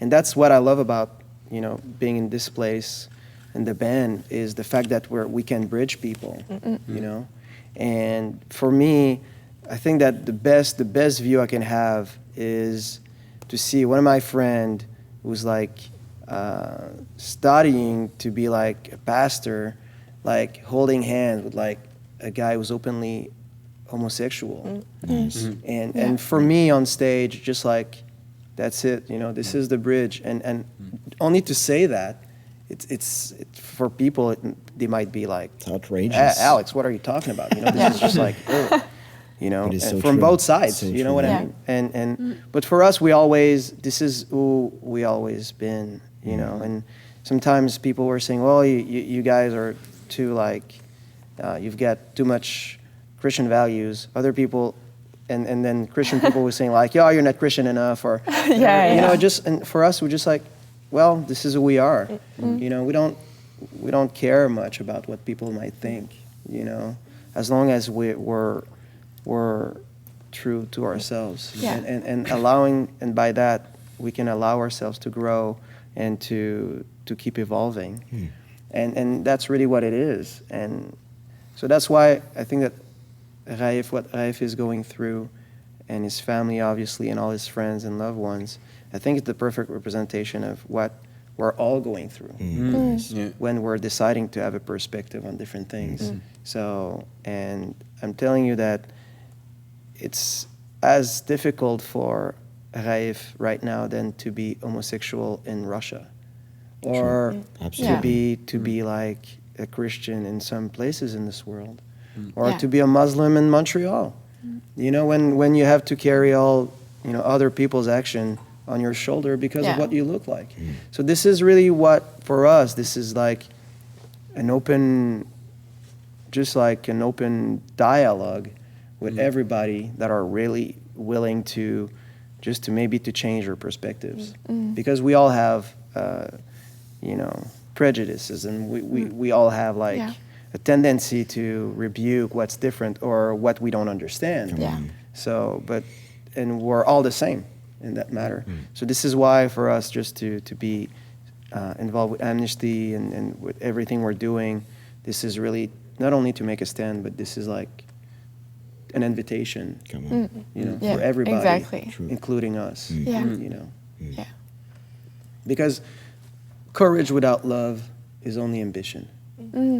So, but when you've got courage, and that courage is based and with through love, when you have courage through love, then you can really change the world, because it's going to change you first, and your environment will be impacted right after.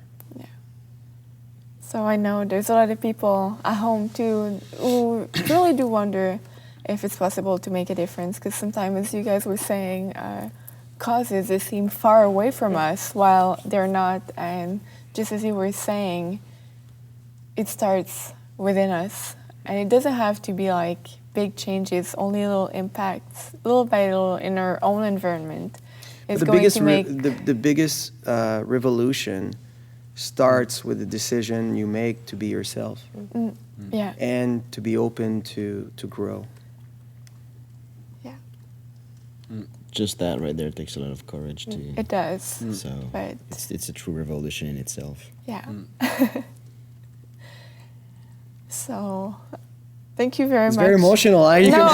It's okay, we're talking about the real things now. Yeah, but it's we're really far cool. from baseball and baseball and April Fools, but that's what I like too about the Bla Bla. But that's life. That's life as well. It is. So, you know, there's time to laugh and there's time to cry as much as there's time to celebrate and commune and to muse about life. And to be able for you guys to talk about this, just like you want to talk about it, I think it's really important. And people at home, they're really happy as well to hear you talk about this. I wish I could read Japanese, because I see a lot of friends commenting on there. And I know you've talked often about friends that say that we're living bullying in school, or there are different situations like these. It's true what you mentioned. It touches us all everywhere in every country. And so it's very nice to see everybody commenting. It's just, they're also, I think, very attentive to what you're saying. So, but it's nice to share the communion together and just to evolve and talk about the real stuff as well. I thought, Seth, you wanted to mention something? I mean, we're not alone, and I think our life is the result of this love we're sharing. Yeah, exactly. And we're gonna change topic. So if you're ready, I think let's we're eat still... burgers. You can do that. That's the perfect transition. Exactly. Thank you, Steph. Thank you. No problem. Thank you very much. Serve you. Keep on rocking in the free world. But what I would like to talk about too are the Juno Awards. It's a complete different topic, but I see it somehow being related because everybody has been involved into somehow you being able to get there. It's not only the 6 band members, as you often say. And it's been a very long weekend that started with a concert. We're going to see a few images as we keep talking. How was that? It's good that she's like just telling us like we're gonna see like a few minutes as we meaning like the microphones are still on. Yeah, exactly. So don't do like me, keep it English. Yeah, exactly. No people are listening to you. That's an amazing one. Us too. But yeah, how was that concert to you? What was it to be in Hamilton? Because it was the first time playing there. You've been in Toronto very often. What was the concert like? What was the vibe? What was it? But with first the we weren't people? supposed to play, but when they asked us, well, do you want to guys come and play in Hamilton? And I said, yeah, for us it's all about the music anyway. And when I say music, I mean people. Yeah. And so just to see old friends and just to be there, and that was very crazy because all the, we had to go through so many technical nightmares. It was just like nightmares would be a good word. Yeah, it was complete nonsense for us to do that. But we were very happy that we were able to do just to thank. It's only like an opportunity just to thank people as well, and to have like a very I don't know, kind of intimate thing like that. Yeah. So it's crazy because some people are just like, oh man, I love when you're playing in front of like we played in front of like 90,000 people. Yeah. But for me still to play in front of a few people in almost like an empty room, it's still for me the real thing. Because not that when you're performing on a bigger scale, it's just like it's not real, but I mean that you cannot trick anyone. You cannot fool anyone. You cannot bring all the rock and roll cliche and play. This is really about you and the people, and the only way you can gap that like large empty space, it's through the honesty of how you're living the music you're sharing with the people. So that's always like a very, very good reality check. Yeah, I can imagine. Especially when all the technicals are especially when the technical shitty goes completely wrong. But you guys, there's been a lot of people watching that concert online That was as the well. idea. That was Because the concert was broadcasted on the Yeah. SFCC, which is, for those of you who may not know, the SFCC is short for a secret family called Club, which is the band's official fan club or a community club, as some people prefer to call it. And because it is really a community. But the concert has been broadcasted over there. And despite the crazy time it was for people in Europe, it was like 4, 5 in the morning.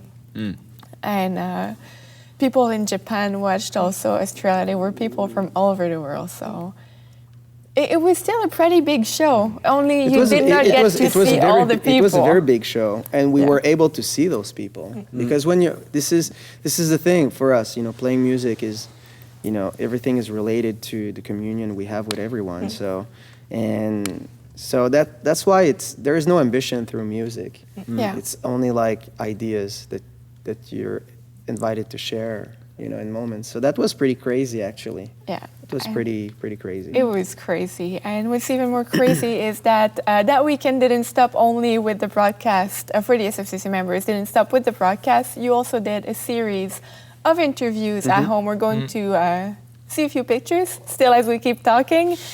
So meaning that we're live still? You're live, yeah. So Actually, these Seth. were pictures about Bitualness and Migration that you did while you guys That's were. a good one. I love that one. The two of you together, I really love it.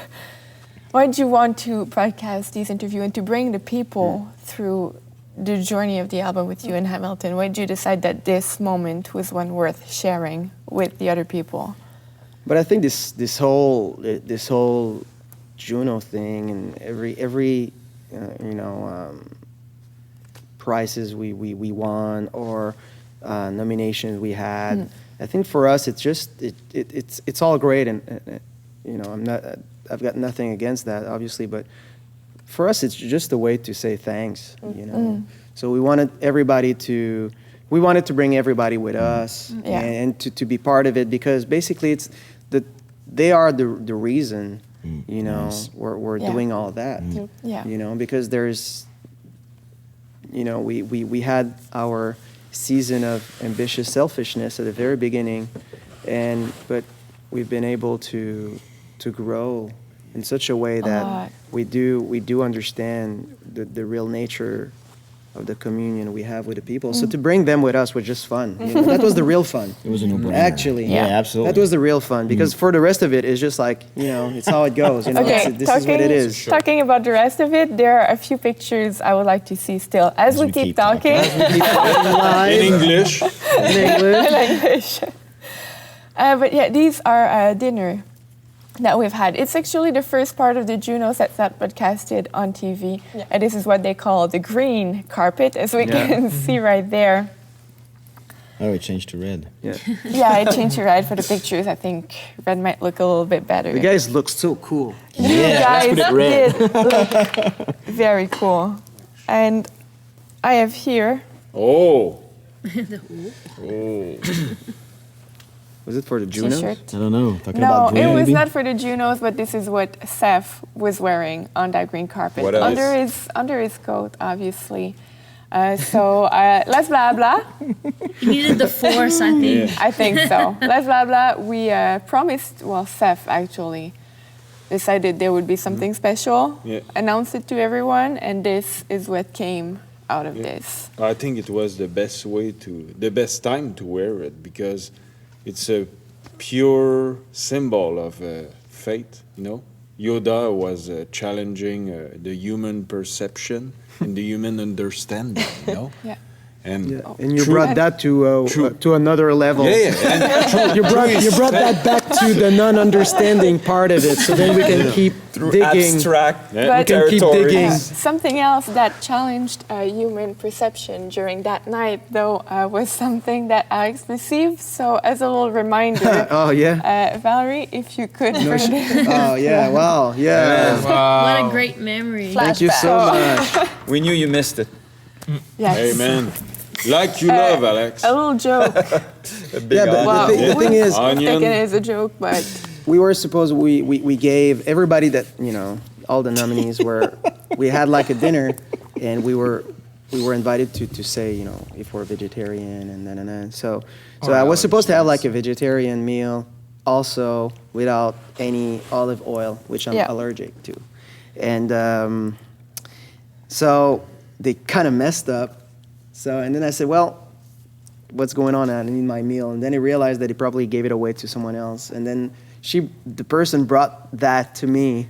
And I'm completely disgusted by onions. I hate that. that for people who may not see, I mean, even if you're an onion fan, I mean, and there's a lot out there. Ridiculous. Hey, I'm talking to you, onion so fans. insulted when I saw that. And then you talk to people but after. for It's people like, at home who may not understand what it is, because it really is hard to understand, it's a very thick slice of eggplant with Super a very thick slice of onion, and then another very thick Onion burger. slice Yeah. of eggplant. It's like a burger, Jeff. You should With check out Alex's potatoes. Instagram. I think it's on there. And me, I was It like, is. I was just like, It you is. know, I don't care. I don't, you know, don't worry about it. And Jeff was so mad about it. Yeah. Said, no, dude, you're gonna have like a proper Meal. meal. Yeah. I love the fact that how you asked the lady, like, would it be possible to bring my friend something decent, please?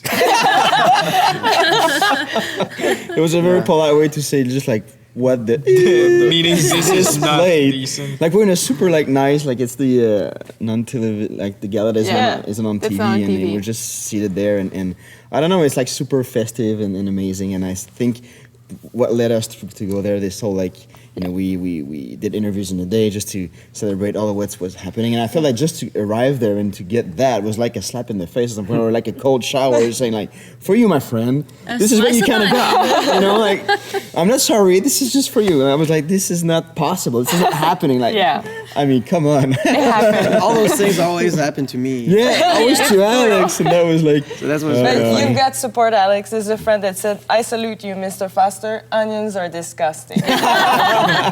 Represent. But it was just a lack of respect. I'm not judgmental for those who love to have like a very wonderful fresh breath of onions when they're trying to communicate with people on a more intimate level. Yeah, I'm talking to you, Seth. All right, so yeah, another event.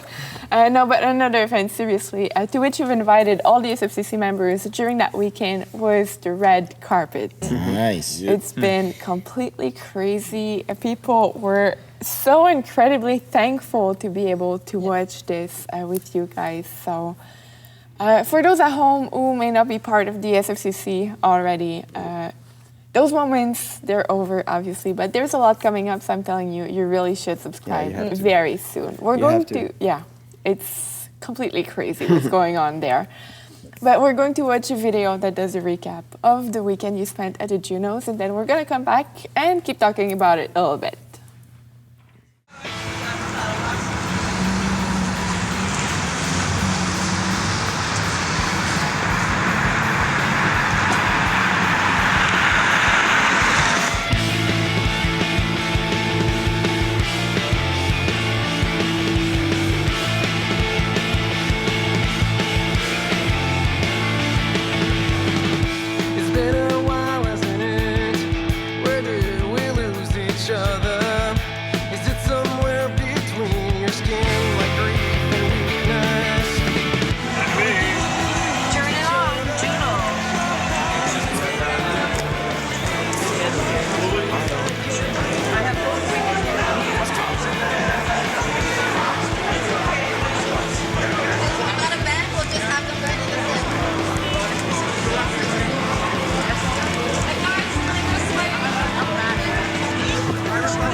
Welcome to the 2015 Juno Awards from First Ontario Centre in downtown Hamilton. 2015 Rock Album of the Year Award, and the nominees are Rock Album of the Year, sponsored by SiriusXM Canada. Between illness and migration, your favorite enemies.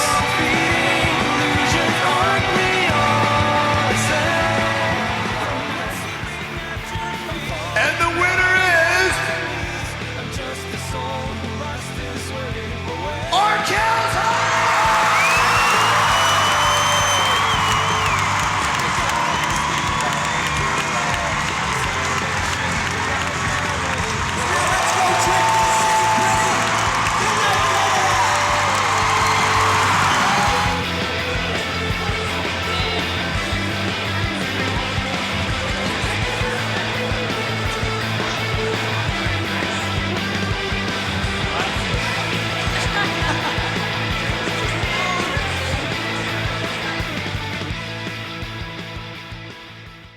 That was quite a moment, and friends at home, you're gonna like this, because this picture taken at the Juno Awards, one of you will win this today.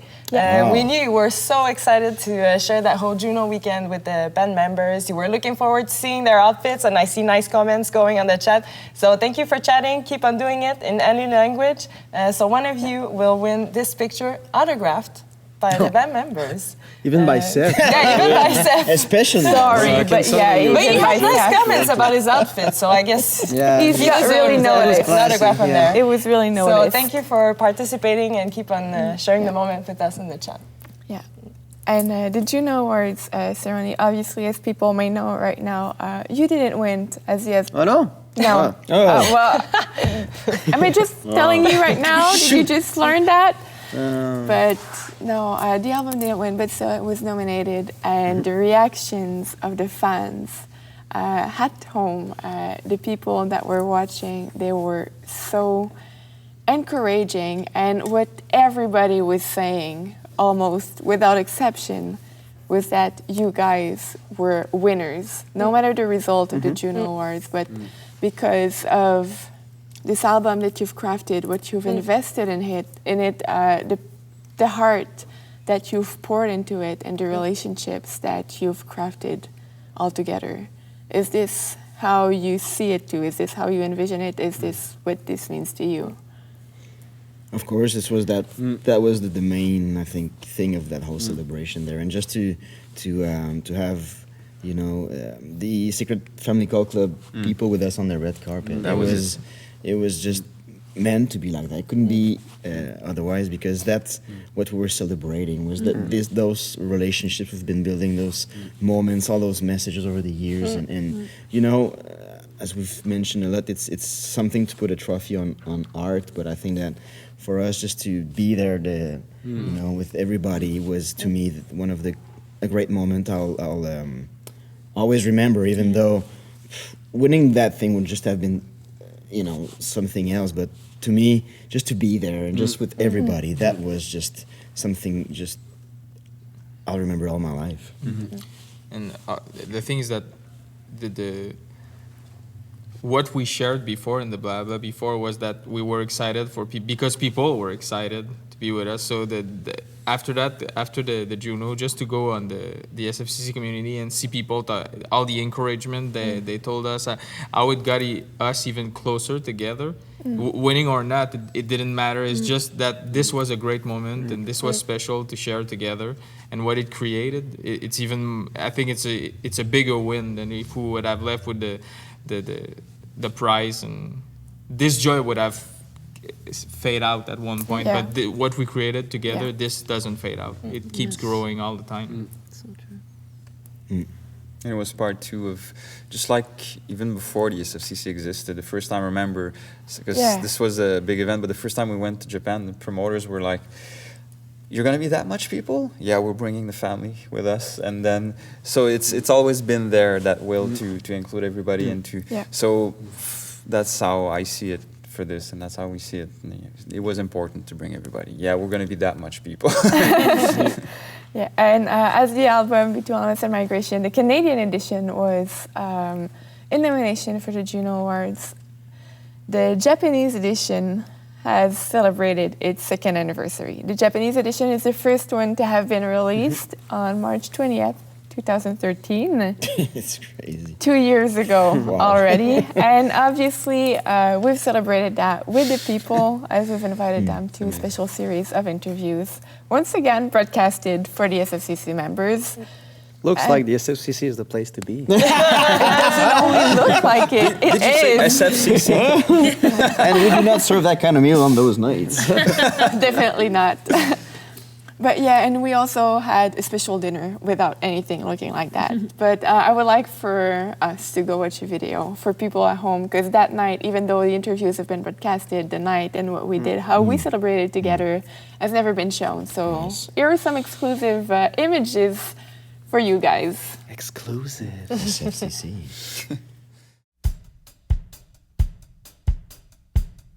Well, thank you very much, everyone, for coming tonight. 皆さん今日は来てくれてありがとうございます。To our special evening to celebrate the 2-year anniversary of the release of Between Illness and Migration. This album, the journey of Between Illness and Migration, has started in Japan. Japan was the first country that this journey, the album was released. Today, it's been 2 years that we've been walking this journey, and what we've been through and who we were and everything create who we are right now. So I want to raise my glass to who we were and decision we made to become who we are today, individually and collectively. Kanpai!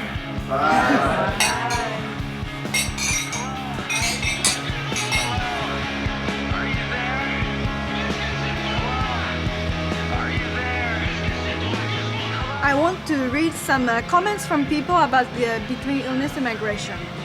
This album is one that will be listened to from generation to generation, just like The City That Is Precious to My Mom is one of my favorite albums. Listening to this album makes me feel like being a bird, and I feel, well, my life is a journey at this moment and in the future as well. This album is that heavy for me with its weight. The songs, they're not half-hearted. There is a moment or experience in life that won't allow you to be who you used to be, but to be transformed and this album is telling us about it.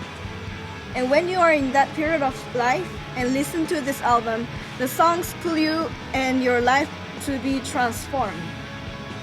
It's been about a year since Alex told me about this album and ran to Tower Records to get it, and my life changed a lot. And this is the real migration. I wrote a long message, but these are my words of celebration. Happy 2-year anniversary. So, yes, I wanted to share those words because it's really touching, and it really came from their heart, and to share.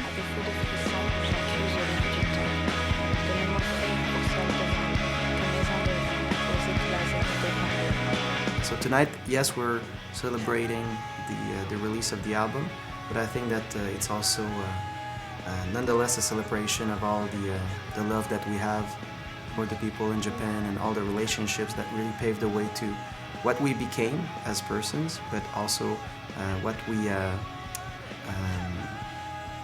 embodying now as artists. That's very emotional and very significant for all of us.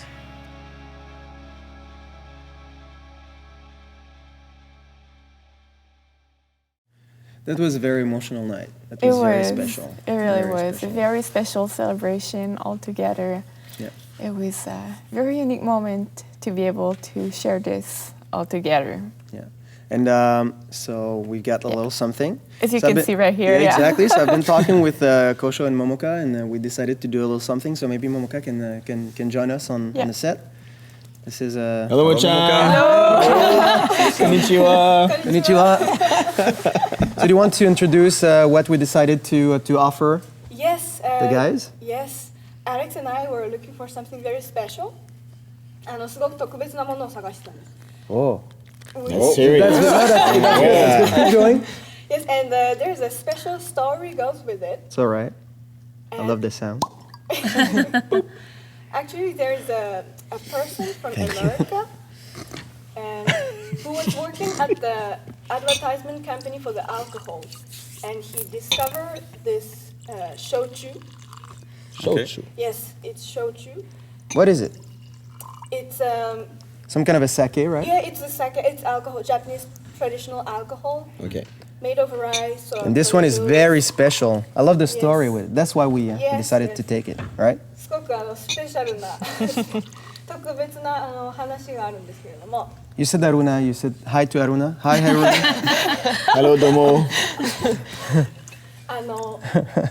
広告会社アルコールの広 Coca-Cola. 告会社に勤めていたアメリカ人の方が焼酎に目覚めてというかハマってしまって焼酎に自分の人生と夢を託すって言って日本に仕事を辞めてその後すぐ日本に行って3年間日本に滞在して、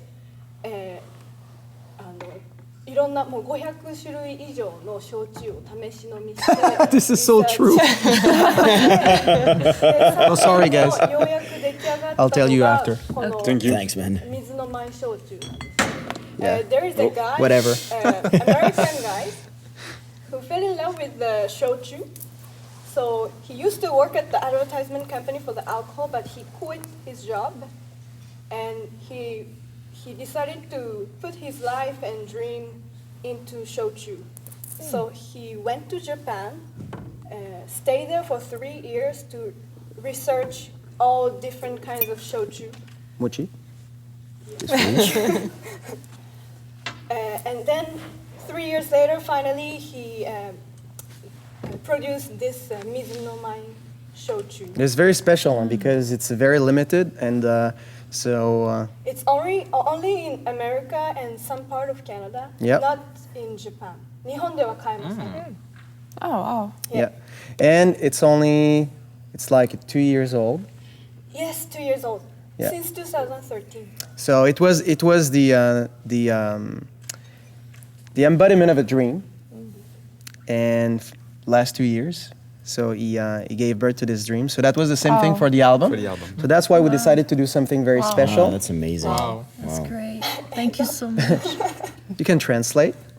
このストーリーを聞いてですね、アルバムと一緒だねっていうのも夢に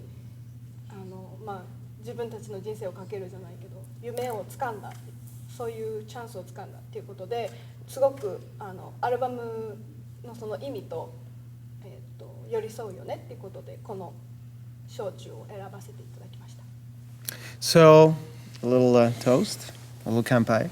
So to the power of dreams. Nice. Yes. So, may they unfold the most craziest of all colors, knowing that it's only a beginning.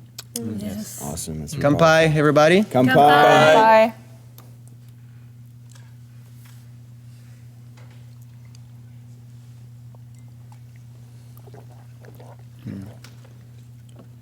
Thank you, Alex and Momoka. Thank you, Mochi. Thank you guys. very much, Momoka. Thank you very much. Arigatou gozaimasu. Thank you. Thank you. Wow. That's crazy because when we're able to do like special nights like that, and especially like having a Kosho and Momoka with us, it's always such a blessing because it reminds us that again about the fact that it's all about the people. Come on. Yeah, Because exactly. It's such a big family now, Yeah, and we're having like people like even traveling and visiting people all over the world, and this is such a wonderful opportunity that we have to do that. And I think by celebrating those accomplishments, it's not self-gratification. I think it's only like a reminder that everything starts with a vision and a dream. Come on. Yeah. And when you're able to not only to go all for it, but I mean when you're ready to take a chance to share about it, so that personal dream will become something that it's way beyond the realm of your own perspective, because when it's shared, it's something that's gonna go, for ages. And that's why I love I really love all the testimonies that Momoka shared with us. Thank Very you. powerful. Thank you for yeah. sharing. Thank you very, so much. very powerful. Arigato. Domo arigato. Domo arigato. And friends at home are as grateful and very happy also that you received their words. So thank you very much for communing with them through music. And they also want to know if you liked the toast. If you like the music, very good. Very For good. relaxing, Actually very for good. relaxing It is very time. good. Make it Midzu time. I feel like that reminds me of a certain movie. Yeah, well, I don't want to get lost in translation. It might be. Nice. Soju. But it's really good. It's It very really good. is very good, yes. So people at home, if you can ever find this. And I really like the story. Yeah.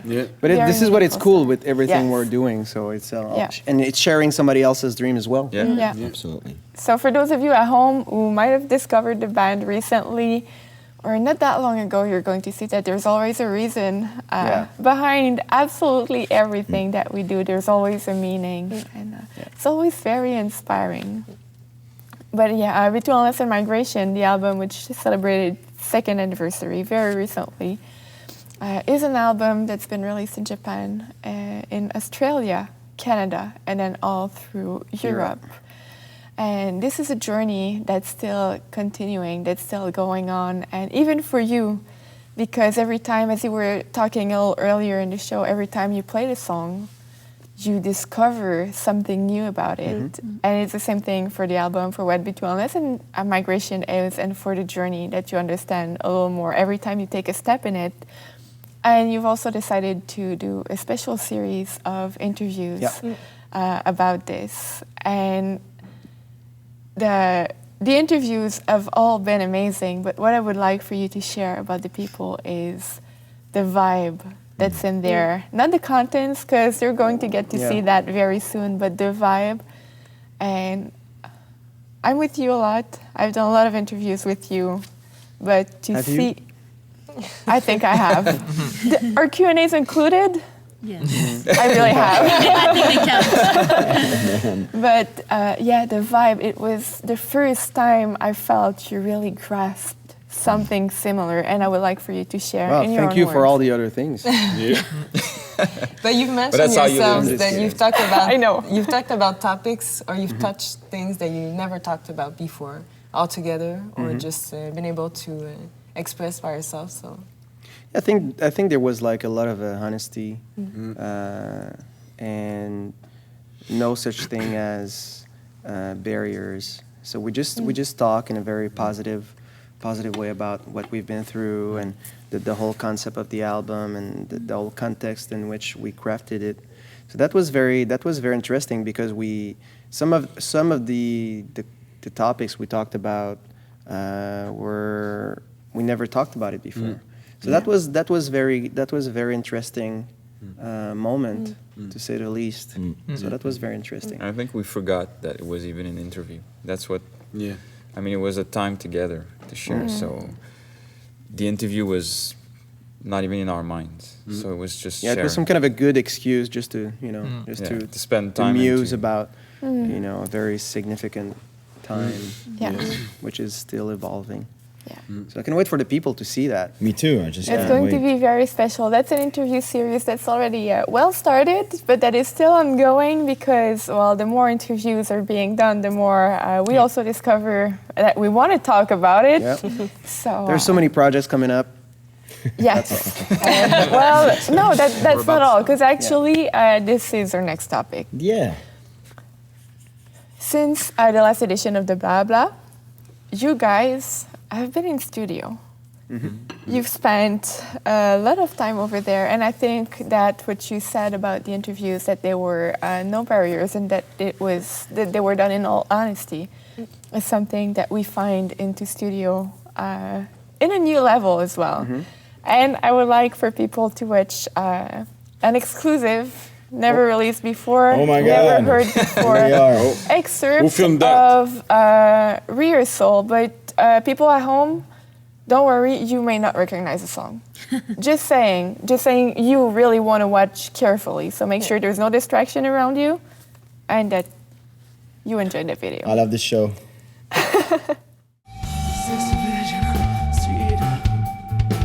This is a vision of the street.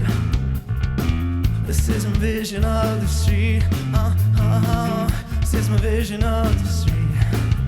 Oh, it says it all. It says it all. It says it all. It says it all. It says it all. It says it all. It says it all. It says it all. It says it all. It says it all. It says it all. It says it all. It says it all.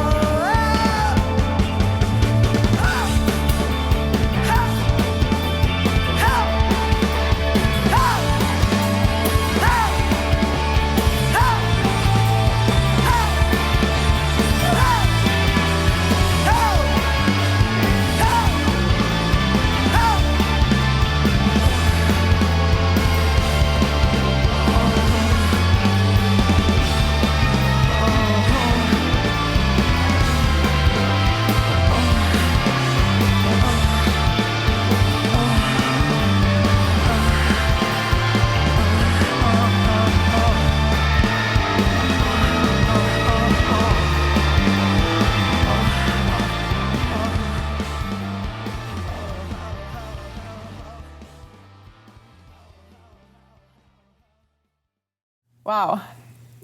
I don't know like how I'm reacting, but I know I really am excited. And at home, you need to understand that this actually happened earlier in the show if you've been there for the beginning. It's Alex only said, been 2 hours and almost in 20 minutes. yeah. Alex said that rehearsing for a tour did not happen very often because they were instead composing new songs or just rewriting all the songs. And this is an excerpt of what happened. A new song was just like bloomed. Actually, we were doing like a live rendition of for the Sound Mag. Ben and I did an interview, so we wanted to do like a little something live. So we were just like rehearsing for Where Did We Lose Each Other, and then after that we were supposed to have like 2 or 3 takes, and then at one point, the third one was no longer. Never happened. Yeah, and we just like let go and we just. I like what you said. That you said this is what happens when a bunch of misfits gets together. Yeah, and you give them instruments. That's true. And here I see comments like, I cannot contain myself. I want to hear more. And Isabelle Denis saying, wow, it just made my day. And I see like, wow, oh my gosh. So, yeah, there's a lot of new things coming up as well. So that we're very excited. There's this urge of creating. Yes. When you watch this moment, because this is the first time you see that video, I think that you may hear that song again that you've composed a few days before. How does it feel? What does it make you think when you see that? It's like super exciting. Let's go back into studio. Yeah, just go back because it just came out of like nowhere. Literally, it just happened. It was just a moment. So now it gives just the excitement of just going back there. And I think it's another way to talk together as well. That's really how I see it. Because we might have discussions, we might, spend a lot of time together, but at the same time, this is a place where you can talk in a way that sometimes words cannot express. So, and for that, I mean, the word urge to create and to get together for music is really what it speaks about, those images. So.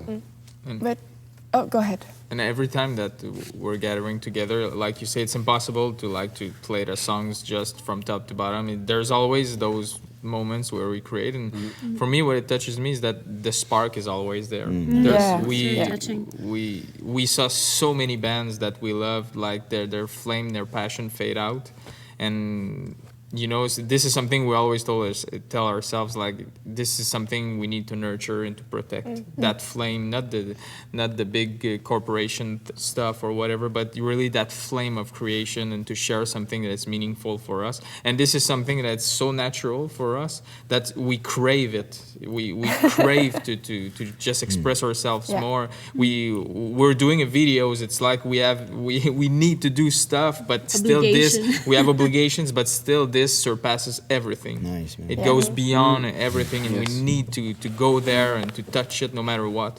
So that's what I really love, and it always after those kind of moments, it always brings back so much life and power that me and Alex, 5 minutes after a moment, we need to go back in studio. But maybe it's funny because it was an excerpt of like a few seconds of something that lasted like almost 2 hours. Yeah, I know that moment. It's been a very long one, but maybe. And thank you for selecting the one when I'm like dancing in front of the drum. That's very. Hey, that was cool, by the way. Thank you. Thank you so much. That was very cool. I think it was really representative of the moment. It's showing the moment. Exactly. Talking about being real. Well, that's what really happened. There goes the mysterious image of the lead singer. Thank you so much, guys. Thank you. And I think how to destroy like you're doing the same like a thing persona that I created like for years. Thank you so much, guys. Here comes the dancing one. But maybe it's because I am not a musician myself. But when you improvise and when you just go on crafting something completely new, because this just bloomed out of a moment. There was nothing laid out before for it to happen. Is it hard to know like what to do? I do remember I was playing bass at the beginning. I should have put this part. But I think that's the power of music. That's the power of what it creates, And did I say that it's a way of speaking, of talking together? But it's really what it. Sorry. No. I was just coughing. Okay. But it's really what it is, Those melodies, those chords, and that vibe speak to each other, profoundly, and then after you just engage that conversation. That's really how it is. Does it happen that you don't know what to say, what to reply to the conversation that's going on? What do you do then? Yeah, sometimes we listen to a lot to each other, and the first time we tried to do that, there was the urge to do it. We wanted to speak, but it was like more and nobody knew where to go. But after letting go a lot and having that freedom to create together, like Alex saying like about dancing in front of the drum, it's those little things that before a long time ago we were not secure enough to go there. But now together we have such a freedom that those moments create themselves. You know, we're not scared to go there anymore. And even if at one point you don't have anything to share, you just live the moment, you dwell into it, and at one point it'll come back to you. But the first time we're trying to go there because of all the things that were blocking us inside, we couldn't speak what we wanted. But now I think it's easier for us to not to get in a safe comfort, but everybody knows what's his place or his role, and together we know how to bring things further together. There's lack of a chemistry, if I can say. It's hard to describe, but it's really, you know, in a discussion you're going somewhere. And sometimes, you know, it could be a very intense conversation. You know, sometimes it could be like very, I don't know, very like familiar kind of way to speak, to take Moses' expression, and sometimes it's going to be very elaborate as much as it could be like very simple. But it's just like a matter of letting go, you know. And I think that when you're trying to overthink, you're just ruining everything. Exactly. Yeah. So that night, that was it. That was what it was. So it's really a moment where you completely abandon yourself. Yeah, maybe we will never play that thing again. You know, maybe we will never. I don't know. This is the beauty of what we're doing. You know? Yeah. And talking about new songs, there's something new. That's coming up. Listen to this, everybody at home. I wish I could say it's a new song, but that would not totally be exact, because it's more than only one new song.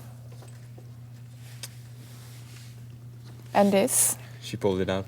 Yeah. Well, since we're going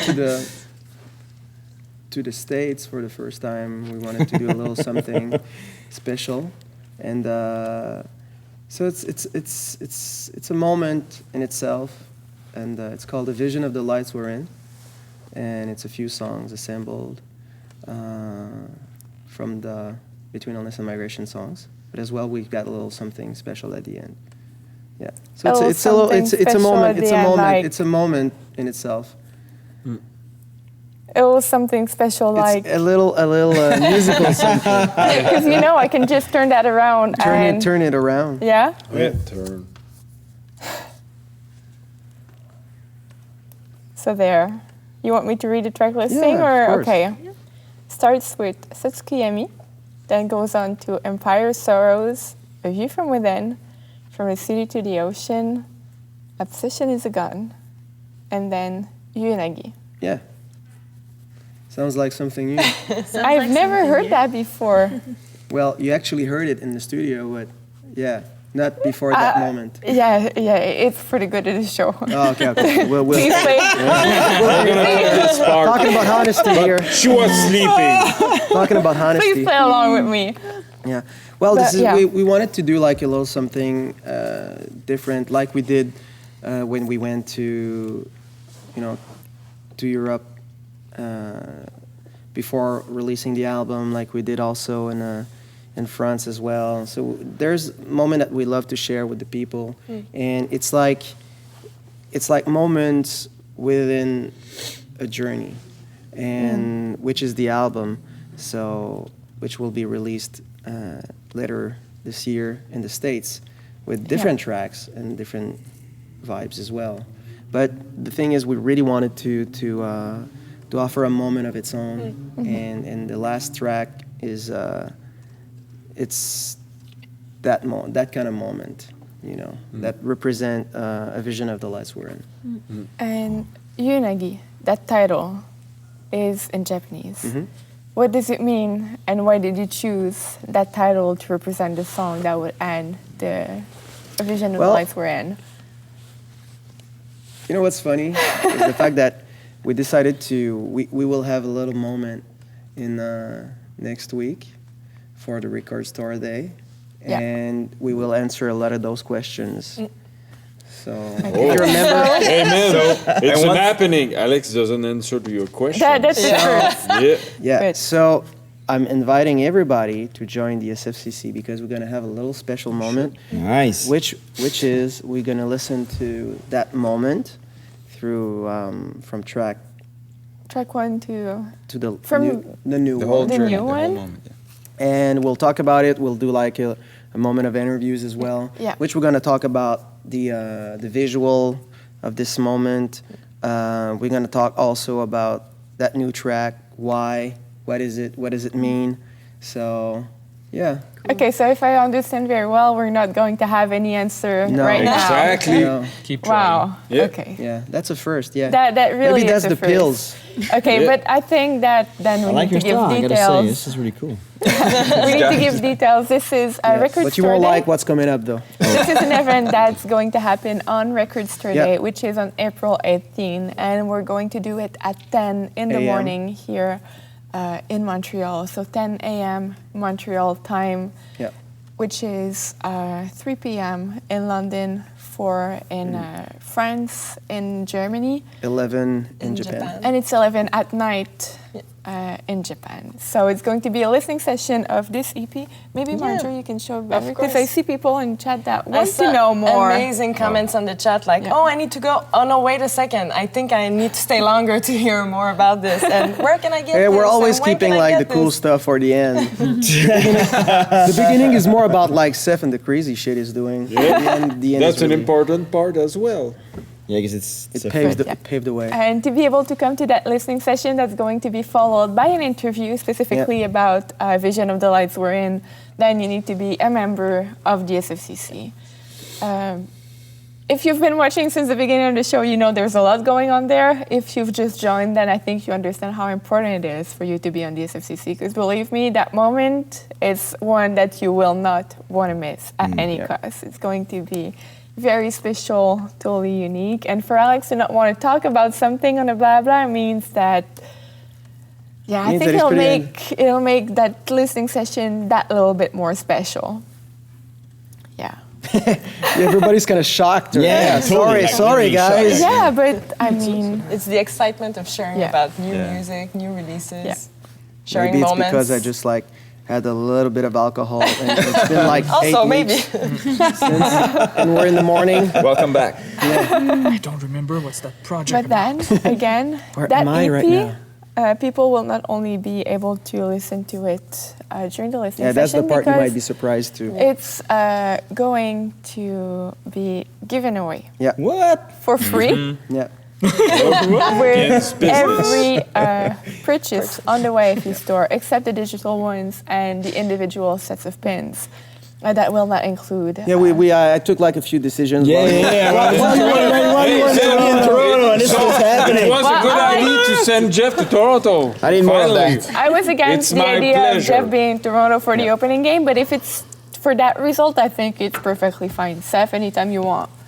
But what we wanted to do is was really to, because we share so many things about different projects and for us always goes back to the music and what actually inspired us to craft those moments and to share with them, to share through them with our people. So this is what we wanted to do and to be able to give them away for free, because I know that people are very supportive of the band. Definitely, yes. And I know there's a lot to collect those days. And yes, and people are very proud to be able to collect everything. So I know quite a few people are going to be very honored to add this. Whatever to their collection. you're putting your hands on in the on the YFE store. So we're gonna send you that. That's amazing. We're gonna. It's very cool. But of course, if you know YFE, you also know that, well, it's a Bla Bla, there's a tour coming up, then that means that we're going to have tour T-shirts that we have right here. Obviously, I mean, Good it's a Bla Bla, transition. it's super spontaneous. I've been working with Kenny and We've got Miriam. 4, so if So you I had want to a- maybe pass them. Oh, pass them. Yeah, Sorry. deserves. Okay, I do understand. We're gonna show them gonna like all at unveil. once. No, It's okay, you We can need have to One at a time? one at a time, please. It's okay. Okay. Don't unfold it. We'll give the cue. Can we? No. No. Wait. Don't unfold yet. All right. Give us a sign, like a. No, but it's one at a time. Yes. There's a lot of love in those Okay, little I'm just babies. eager Yeah. to do it. Yeah. I've witnessed you and Kenny working on those designs. So- And me as well. Yeah. So this We is the show team. them and then we talk about Okay, so Moose, if you want to unfold yours Okay, now? and You mean show now? it, yeah, Like show now? it Okay. right now. So it goes with the name of the tour. Outside it's America, where dreams hang in wonders. Fits me well. Yeah. That's amazing, man. So we all went back to all the different pop cultural elements of America, North America. So that's pretty interesting. We kind of revisited everything. So and we did so many things. Yeah. Maybe we can show Mrs. Abel's one. Yeah. So people can get another visual on all of this. You might remember that classic guy. Yeah. This is so cool. I love it, man. And Wow. And you know what's crazy, guys, is the fact that most of the time on the set of the Bla Bla Bla, this is also the first time that the guys it's the first time I see those. Yeah, so I always get like those surprises. That's why we're always. even for the band members, there's a lot of surprises. You want to show yours? Jeff, course. yeah. Right on. Wow. Man, this Look one at is us right now. awesome. Yeah. I love So it. we Very what we cool. wanted to do was to kind of mix different cultural elements and to make a stand and to by taking like one element in a different context, you can see like you can have like a different vibe, a different meaning as well, which is really what we wanted to define with where dreams hang in wonders. And then the last one, not the least. Wow. Oh, and We want to see too. Oh, wow. That's wow. amazing. wow. Awesome. And I'm inviting people to really go and to read the description. Yeah, to read the Definitely. description Because each that I wrote. T-shirt really has its own story, its own personality. They're Yeah. all very different from one another. They're all based on the outside it's America, where dreams hang in wonders theme, but still they're all very different. Yeah, but that's the thing. Even if you know, for me, it's not about. Obviously, I want for everybody to, if they're into it, to really get one. But it's what's very interesting for us as we're crafting those T-shirts, those visuals. It's really about what we can share with the people again. Yeah. And that's why I'm inviting people just to go and look at the names and the stories that obviously inspired us to give birth to that.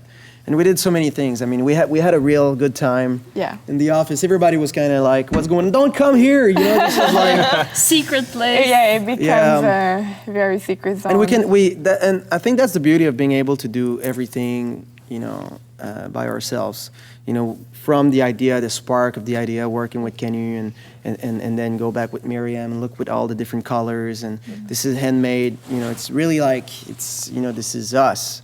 From top to bottom. Yeah, these T-shirts, they're all designed by you and Kenny, and they're printed here at the HQ as well. Yeah, and with me as well. Well, Miriam, it would be very easy just to take all the credits and to look cool, and like embodying Seth's vision of like working as a team. But it's really the three of us, like with Kenny and me and I. Me being Miriam. Yeah. Just not yeah, Miriam. Me and I. yeah, we're very close in the family. So Kenny being like Canoe. Seth's want to be very close friend. The very enthusiastic guy. Let's put it that way. And obviously all these 4 T-shirts, Alex, if you want to show them, badges. they come with sets of badges. Yeah, that's awesome. And there are 2 more. So they're all different, they're all individual, they all match the images that are on the T-shirts as well. Yeah. So with each T-shirt, this is going to come for a limited time and in limited quantity. You're also going to get a vision of the life until the next Blah Blah Blah, which I don't know when it's going to be, and for until we have copies left. Yes, exactly. This is very limited, and we won't print. We won't do anymore. any reprint. Yeah, exactly. Just like with. Entre Marie et Autre Ressac that we did in France as well. Yes. So this is really like for, just to share. We wanted to do a little something crazy while Jeff was in Toronto. All right, Again, so these T-shirts have been idea. crafted for the tour, obviously, outside It's America. That starts on April 24, but before we talk about it anymore, I would like for all of us to go and watch a video.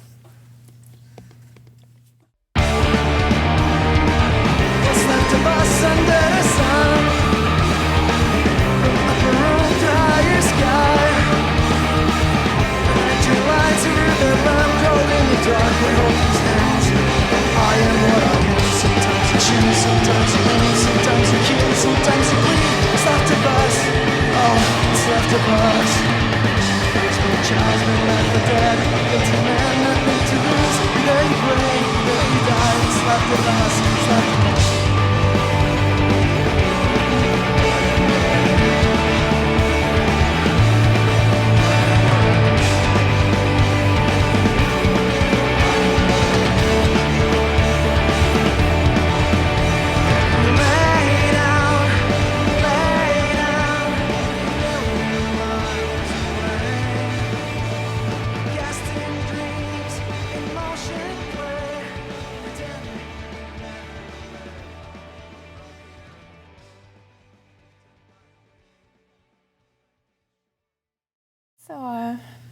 And we did also like posters. We have like a few ones here. Tour posters. You've been creative.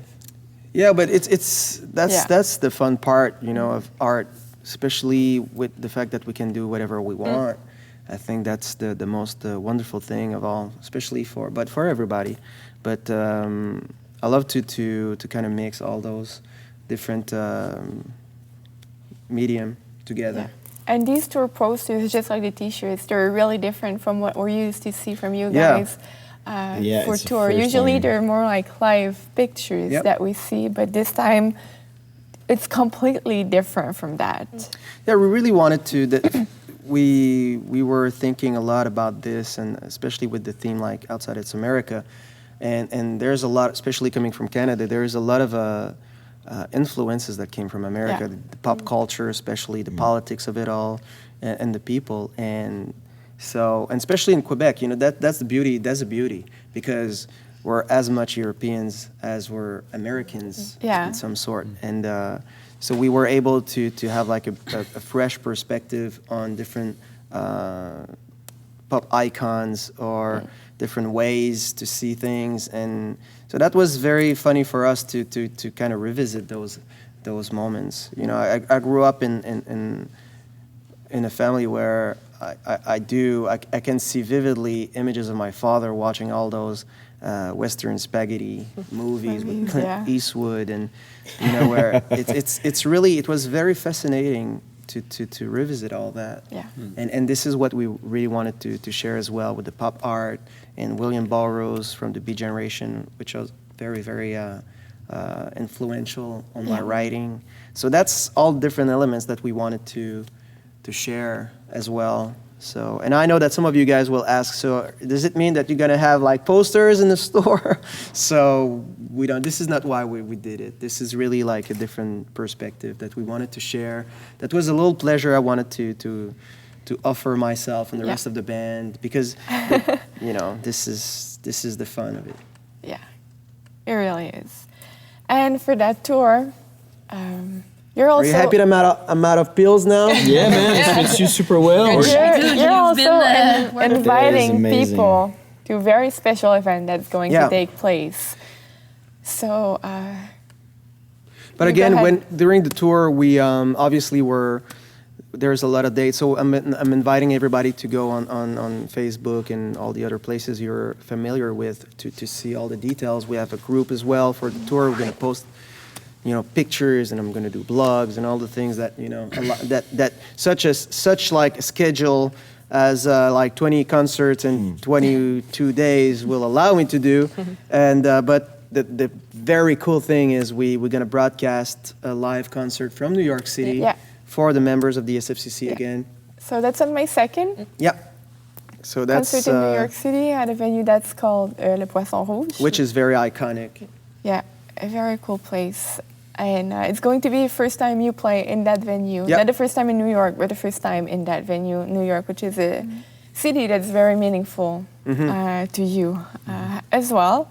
It's going to be a little past 6:30. We don't have the exact time, but it's going to be in the evening for us here. So all the details will be given very soon, but right now, what you need to know is that becoming a member of the SFCC not only will give you... It's pretty exciting, actually. ...access to a concert broadcasted live for you from New York City, but also to a listening session next Saturday, which I think is pretty awesome. Yeah. But that was the whole idea with the SFCC from the very beginning, which was to share with the people. And with the tour, we love to, you know, whenever it's possible, we love to share those moments in very significant places with the people that we love. Yeah. So. talking about the SFCC, there's also something special that the members have prepared for you on tour. This is going to be all determined during the encore. Encore that is a little extra to the Bla Bla, only for the If you're wondering, you're just like, those guys are pushing the boundaries of like having now like Bla Bla Bla for 3 hours, and hey, what about like an encore between like the French and English one? Yes. So yeah, it's possible. We're trying to break like world records of like the longest like TV show broadcasted on the internet live. Like without you being bored. That's the thing. That's the main goal. But yeah, so the guys over there will receive different challenges that they're going to have to accomplish all throughout the tour. So I do hope that it's going to be about having fun. You're going to be very fun, I think. But yeah, the challenges will be chosen during the encore. So if you want to join us, if you have any challenges, idea you want them to do, then go ahead, send them. It's going to be like, Alex, you need to go out of the bus once in a while. And Seth, you need to be nice once in a while. Oh, that's going to be hard. And bring carrots. No, but the challenges need to be possible. Hey, Jeff, eat carrots. I'm pretty good at it now, actually. Oh, yeah?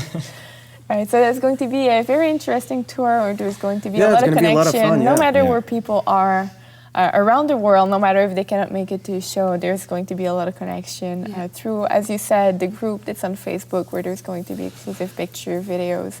The SFCC, in which we'll have all the challenges, we'll have the live broadcast of a concert in New York as well. And obviously on Twitter, on Instagram, on all your pages as well, because the guys are using, except for Ben and Moose, who are only on the SFCC, the others are on Facebook as well, so you can find them there. That's a freaking great reason to be there.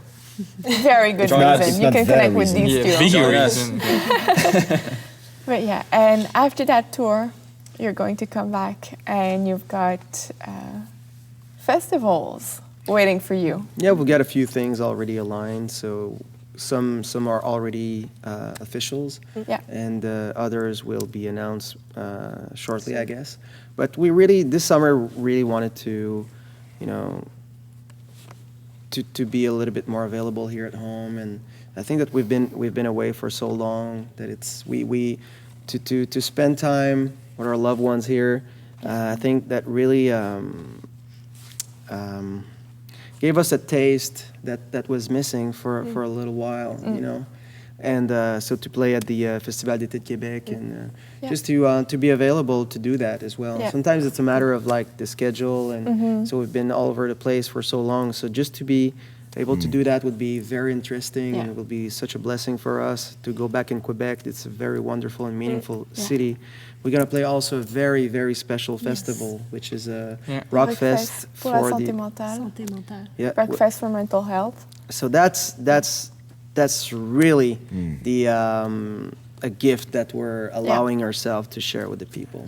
Because it's an issue that's very close to the band for a long time. And so just to be able to do that. So we're going to talk obviously about it way more in the next Bla Bla Bla, but this is really, you know, this is, and especially that it's with For people who may want to know the dates, the Festival d'été de Québec is going to be on July 14, and the Rock Fest for Mental Health is on August 22nd. And then all throughout the summer, then who knows what's really waiting for us. Exactly. All right, so that's the end of the show. I can't believe it. No way. Hard to believe. Yes, already. It did feel like it went, like it was very short, but it's actually almost 3 hours that we're live. Yeah, but don't count. We had like a little technical thing at the beginning. There's which 3 was minutes that we need. Exactly. That's true. So we've got a little extra, so we may just talk, or we may choose the winner for the contest. So this is like Mrs. Isabel. Oh, sorry. Break the tradition. No, that's fine. Teamwork. All right, so the winner of the picture of the Juno picture. That's a really cool gift. Sephora Larcinaise du Canada of Canada. Du Canada. Du Canada. Of Canada. You have a really accurate language. Oh, Petit Champlain. And actually, thank you again for chatting in different languages. I saw German, Japanese, French, English, Spanish. Maybe I missed other languages. Yeah, also. And everybody's asking you guys to go and play over there, Australia, We Mexico. can wait. So. Yeah, there's a lot of things coming up. Yeah. Which I'm not allowed legally to talk about. Yeah. So now this is how we're communicating in the band. Yeah. So my lawyer has been talking with Jeff's lawyer. And so what I can talk about is there's a lot of amazing places we're gonna play for the first time coming up. So, but I cannot talk more about it if I don't want to be like in trouble. But like wink, wink, you know that I'm talking about different things, and I'm talking to you people really looking for to see us live in your back Country. Oh, it's why yard. we signed those papers. No, Jeff asked actually, us. yours was to be like on contract for different things. Yeah. Just be yourself, man. All right, now this is getting weird. And I think this is getting a little out of control. Actually, we would like to end the show with a celebration for you guys, because a lot is coming up. We've just talked about new releases. There's a tour in the States also that's coming up. So Stephanie and I, we went to choose a very special wine that we would like to share with you. And also, I asked you, the band members, which city you were looking forward to playing. There's one that was very funny. In the States, in the upcoming tour, and one is very funny because somebody answered Barcelona. So we Barcelona? We didn't get a wine from there, but The there's question one was not clear. We didn't say. Oh, so it was you who answered that? The question wasn't clear. Where in the States are you very like enthusiastic to tour? Unless there's a date we don't know about. Yeah. And so, Or maybe there's a place in the States called Barcelona. Maybe there's an American That's city why he was called signing a different Barcelona. contract from you guys. Exactly. But actually, we chose a wine from California, which is called Genesis, because this store is the first of many to come in the United States. I would love to go and play in California. in West Coast of yeah. Oh, yeah, we knew that. I would love to. I don't know if I mentioned it before. You would go to a Dodgers game alone. Los Angeles. Los Angeles. What about San Very Francisco? intimate way. Is it three cities? Blood is Julia. Los Angeles. Los Angeles. Yeah, you're pretty The city lost. of my blood blurs. Blood blurs. So to this store that is coming up, You're all not the in projects, all the projects that we're looking forward also to sharing with our friends. We just But I don't know if people would be very interested to see us on the West Coast, on the American West Coast. Maybe you need to write to Jeff, because I kept, I didn't stop talking about it. It's funny you say that. I had a great few conversations. Yeah. yesterday with a lot of friends from California and the state, and it was a lot of pressure. You need to talk with this guy because it feels like maybe he doesn't love you guys. I don't know. Or maybe he's gonna not make you pushing sign really hard. contracts. Yeah. He loves New York. But I don't we'll go feel to that Cali guy as is well. pushing. He's more of at an all. East Coast guy, maybe. Yeah. So let's raise our glass to all that is yet to come, Yeah. all the Yeah. dreams that are yet to unfold, and to share also with all of you. At I hope home. that you don't have like the Yankees underwear somehow. I'm sure. I would not be surprised. Yeah, we need to go and The play baseball in, team, of course. on the West Coast, guys. Cheers Nice. to you. It's gonna Cheers to come. you. It's gonna come. Cheers, guys. Jeff's a trouble. Thank you very much, guys, for being there. Don't forget, we're going to the encore in a very few minutes.